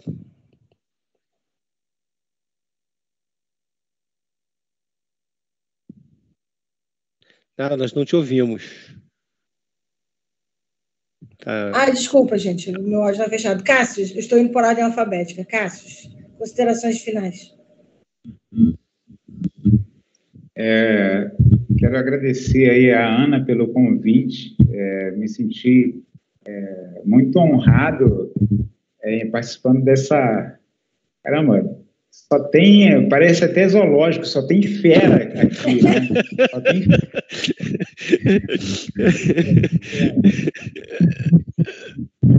Com todo respeito da palavra, né? E, assim, o amor é uma decisão, a paixão é um sentimento. Eu sou apaixonado pelo Brasil e tenho amor por essa pátria. Então, quando eu vejo essas feras falando de soluções, de caminhos, de tecnologia, de ciência, eu vejo que o nosso Brasil, ele é uma criança. Ele é uma criança que foi, ao longo desses 500 anos, aí, mal conduzida, mas que está chegando à idade adulta com o poder de mudar a sua história. Então, independente do que fizeram com a gente de 500 anos para trás, hoje, com a tecnologia que nós temos hoje, com a informação que nós temos hoje, com a formação dos nossos brasileiros, com a capacidade técnica, com a qualidade das nossas universidades. Gente, olha a Embrapa, gente. Olha a Embrapa, olha o conteúdo que a Embrapa faz. A gente só precisa unir as nossas forças, todo mundo, independente de ideologia, remar na mesma direção, remar pelo nosso Brasil, remar pela nossa população, pelos nossos brasileiros, para os nossos brasileiros, para que a gente não é uma questão de colocação em relação aos outros países, a gente vai estar em primeiro, segundo, em relação ao nosso Brasil. O nosso Brasil merece estar numa situação melhor por tudo que a gente já ofereceu às outras nações. Agora é o nosso momento do Brasil ser Brasil. Então, assim, eu quero agradecer o convite, Ana, aí, assim, todos vocês. Eu aprendi muito aqui com vocês e saio daqui muito motivado com a esperança e a certeza que a gente vai ter, sim, dias melhores. Maravilha. Zonta. Bom, gente, o que eu posso desejar, aliás, antes de mais nada, agradecer o convite da Ana e a recepção da engenharias.org, muito obrigado pela possibilidade, né, da gente falar isso para um número maior de pessoas, né, em discutir um assunto tão importante. Mas hoje, assim, o que eu mais desejo é efetivamente que esse nosso plano nacional dê certo, né, que ele, de fato, se concretize. E aí, Polidoro, vou ficar te cobrando, hein, cara? Tá? Mas que isso dê certo, se concretize, que ele ande junto com a Agenda 2030 aí de desenvolvimento sustentável, que é o que a gente tem, eu acho que tem que andar junto, né?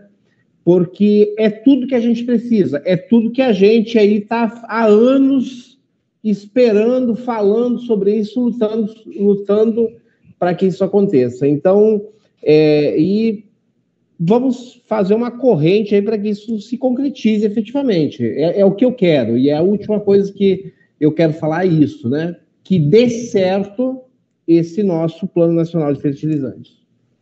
Maravilha, tomara que dê mesmo. Fábio. Bom, rapidamente, eu fiquei muito contente de participar desse evento aqui da engenharias.org. Agradeço a Ana Paula pelo gentil convite, né? Ela fez contato com o reitor e eu imediatamente aceitei o desafio. A condução brilhante da Nara Franco, aí, suave, leve. Obrigada. Gostei muito da dinâmica, né? Pô, um prazer muito grande, né? Rever esses dois colegas meus de trincheira, né? De Embrapa Agrobiologia, de Federal Rural do Rio de Janeiro, de Seropédica, o Polidoro e o Zonta, pô, muito bacana. Pô, parabenizar o Wagner por essa, pô, sou fã demais de tecnologia, Wagner, e essas tecnologias aplicadas à redução de impacto de poluentes no ambiente eu acho que é um outro caminho, que é a remediação, né? Um outro caminho absolutamente estimulante, né? Dentro da pesquisa científica, né? Cumprimentar também o colega Renato, que ajudou aí a dar formato e voz e visão ao evento, né? O meu recado final é o seguinte: a gente joga muito, né, a responsabilidade da difusão do conhecimento e da interação com as empresas nas costas da Embrapa. E aí, Zonta, eu acho que a Universidade Brasileira Moderna precisa também olhar para além de formar alunos, para além de produzir artigos de alto impacto e para além de produzir pré-tecnologias, né, melhorar a geração de tecnologias que são aplicadas diretamente ao agricultor, por associações público-privadas, né?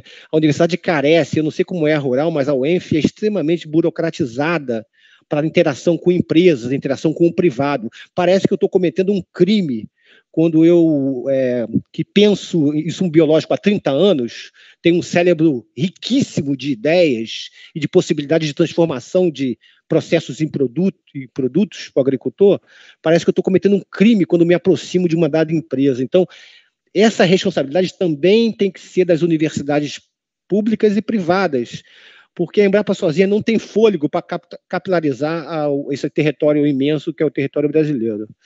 Então, esse também dá uma outra sessão de discussão, né, desenvolvimento de tecnologias em universidades, mas fica aí externar a minha preocupação em melhorar o papel da universidade nesse aspecto, né, que é o aspecto de geração de conhecimentos.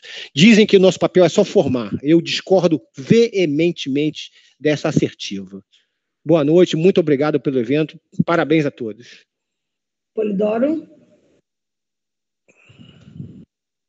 Bom, muito obrigado, né, principalmente aí a Ana, que sempre nos trata com muito carinho, né, e nos dá muitas oportunidades aí para discutir esse assunto aqui no Rio de Janeiro. Realmente é só um virtual mesmo para reunir, né, essa turma, né, somente eu falo aí com o Zota e com o Fábio, que são dois caras que nós nos conhecemos há 20 anos, mas bom, vou dizer o seguinte, eu vou pegar um pouquinho de que cada um falou. Primeiro, o Zota colocou uma palavra no meio da frase que ele construiu sobre o Plano Nacional de Fertilizantes, que eu quero usar. Nosso. Só tem um jeito do plano dar certo, é se ele for considerado nosso, né? Não tem jeito, cara, porque se ele for considerado deles lá de Brasília, mas não sai do papel tão cedo, né? A gente conhece vários exemplos que são assim. E aí, Fabinho, eu vou te dizer com toda certeza, eu concordo 200% com você. Eu acho que hoje a gente tem que olhar a inovação como um processo completo, né? E esse encadeamento, universidade, Embrapa, empresa, e que não tem assim exatamente a posição de cada um, é um time moderno, né? Moderno lá tipo a laranja mecânica da Holanda, em 74, né? A gente começa a reinventar, e coincidentemente foi quando a doutora Joana botou os inoculantes aí em evidência, né? Então, a gente precisa de buscar nossa essência, sabe? Nossa essência é ciência e tecnologia. não importa a pessoa jurídica que nós estamos. E isso precisa de integração, porque eu entendo assim que as boas ideias, as boas iniciativas é que tem que ir à frente, não importa onde elas estejam. E para isso a gente tem que ter uma estratégia, como eu falei, volto a falar a palavra estratégia, né? Então, Ana, a gente, quando pensa em fertilizantes, eu também penso que só tem um sentido para isso tudo. Porque quando fala assim, vou fazer fertilizante, eu vou explorar recurso natural, cara. Pô, tem que pensar muito antes de pensar em explorar algo que estão bilhões de anos para ser formado, né? Então, tem que fazer prato cheio, é a primeira coisa, né? Tem que dar qualidade de vida para as pessoas, né? Senão não faz sentido algum, né? Você ter todo esse negócio aí, né? Encontrar lá dentro dos micro-organismos o gene que vai fazer uma raiz crescer mais, né, Fabinho? Quando o micro-organismo está lá, se lá em cima não tiver lá florescendo, frutificando, né, e dando para a gente, né, aquilo que a gente precisa só, sem excesso. Eu mesmo estou aqui com excesso de peso, então eu não precisava comer tanto. Então, acho que também temos que ir por esse caminho, garantir, né, a segurança alimentar de todos. E para todos que estão aqui, uma boa noite. Acho que quem ouvir esse podcast vai gostar e vai disseminar. Ficou muito bom. Parabéns. Wagner? Eu gostaria de agradecer a todos, né, pelo convite aí, e também falar que foi uma experiência muito boa, né, estar reunido com vocês. É uma sensação de pertencimento a um grupo de pessoas e profissionais que eu acredito que acorda todos os dias pensando em fazer algo diferente, né? Não simplesmente em cumprir sua carga horária, em saber esperar uma decisão de cima, né, da chefia, do comando. Estão fazendo aí a diferença tanto na agricultura, mas com sempre o conceito de sustentabilidade. Isso para o meio ambiente é fundamental, né? Saber utilizar todos os recursos que o nosso planeta nos disponibiliza de forma consciente. Então, estão todos de parabéns e boa noite a todos. E fechando, o nosso anfitrião, Renato. Quero agradecer demais a todos vocês, tá? Em especial a Ana. Quando eu cheguei com a ideia, cara, a gente precisa falar de fertilizantes, não entendo nada, vai ter que ficar na tua mão. Você vai ser anfitriã, ela já entrou em contato com todo mundo. E fazer um apelo a vocês, né? Nós temos o site mais acessado do Brasil, nas áreas de engenharia, e nós só temos a Ana como agrônoma dentro do portal, por incrível que pareça.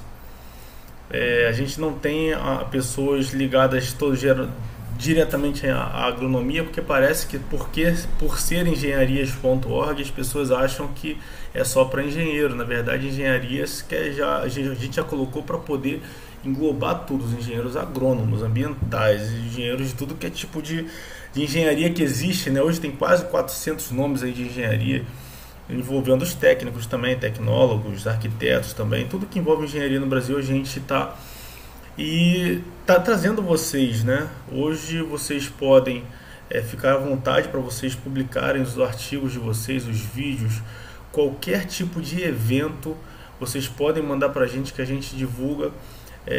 Nós temos hoje quase 1.700.000 usuários no Brasil inteiro. É muita coisa. Nós estamos numa nova etapa da engenharia.org, onde a gente está investindo nas pessoas e não mais somente nas instituições em si.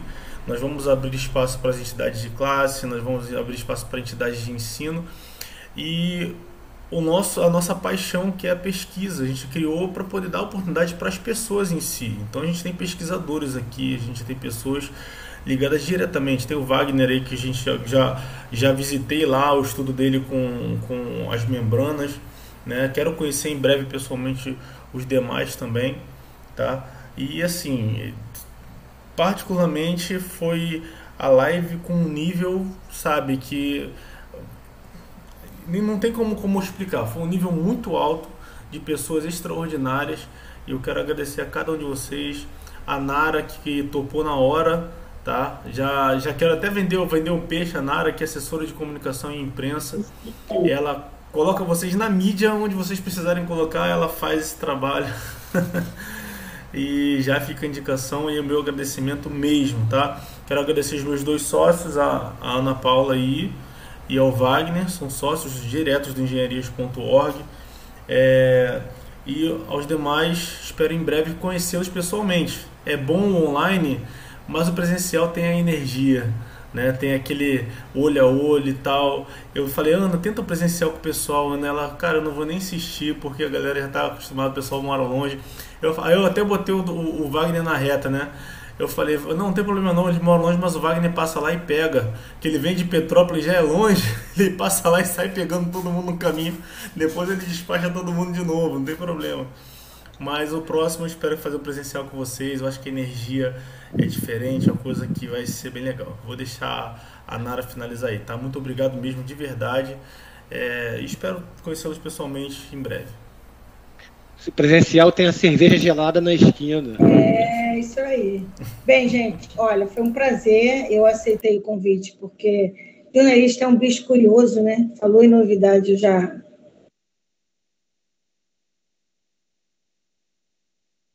Deu uma travada aqui, estão me ouvindo? Tá me ouvindo? Então, jornalista é um bicho curioso, quando fala em novidade eu já quero saber. Para mim, realmente foi muito interessante. E quando alguém me perguntar se conhece alguém fera na área de fertilizante, eu já sei quem indicar. Então, mais uma vez, obrigada a todos e obrigada ao Renato pela oportunidade. E, oficialmente, a live está encerrada.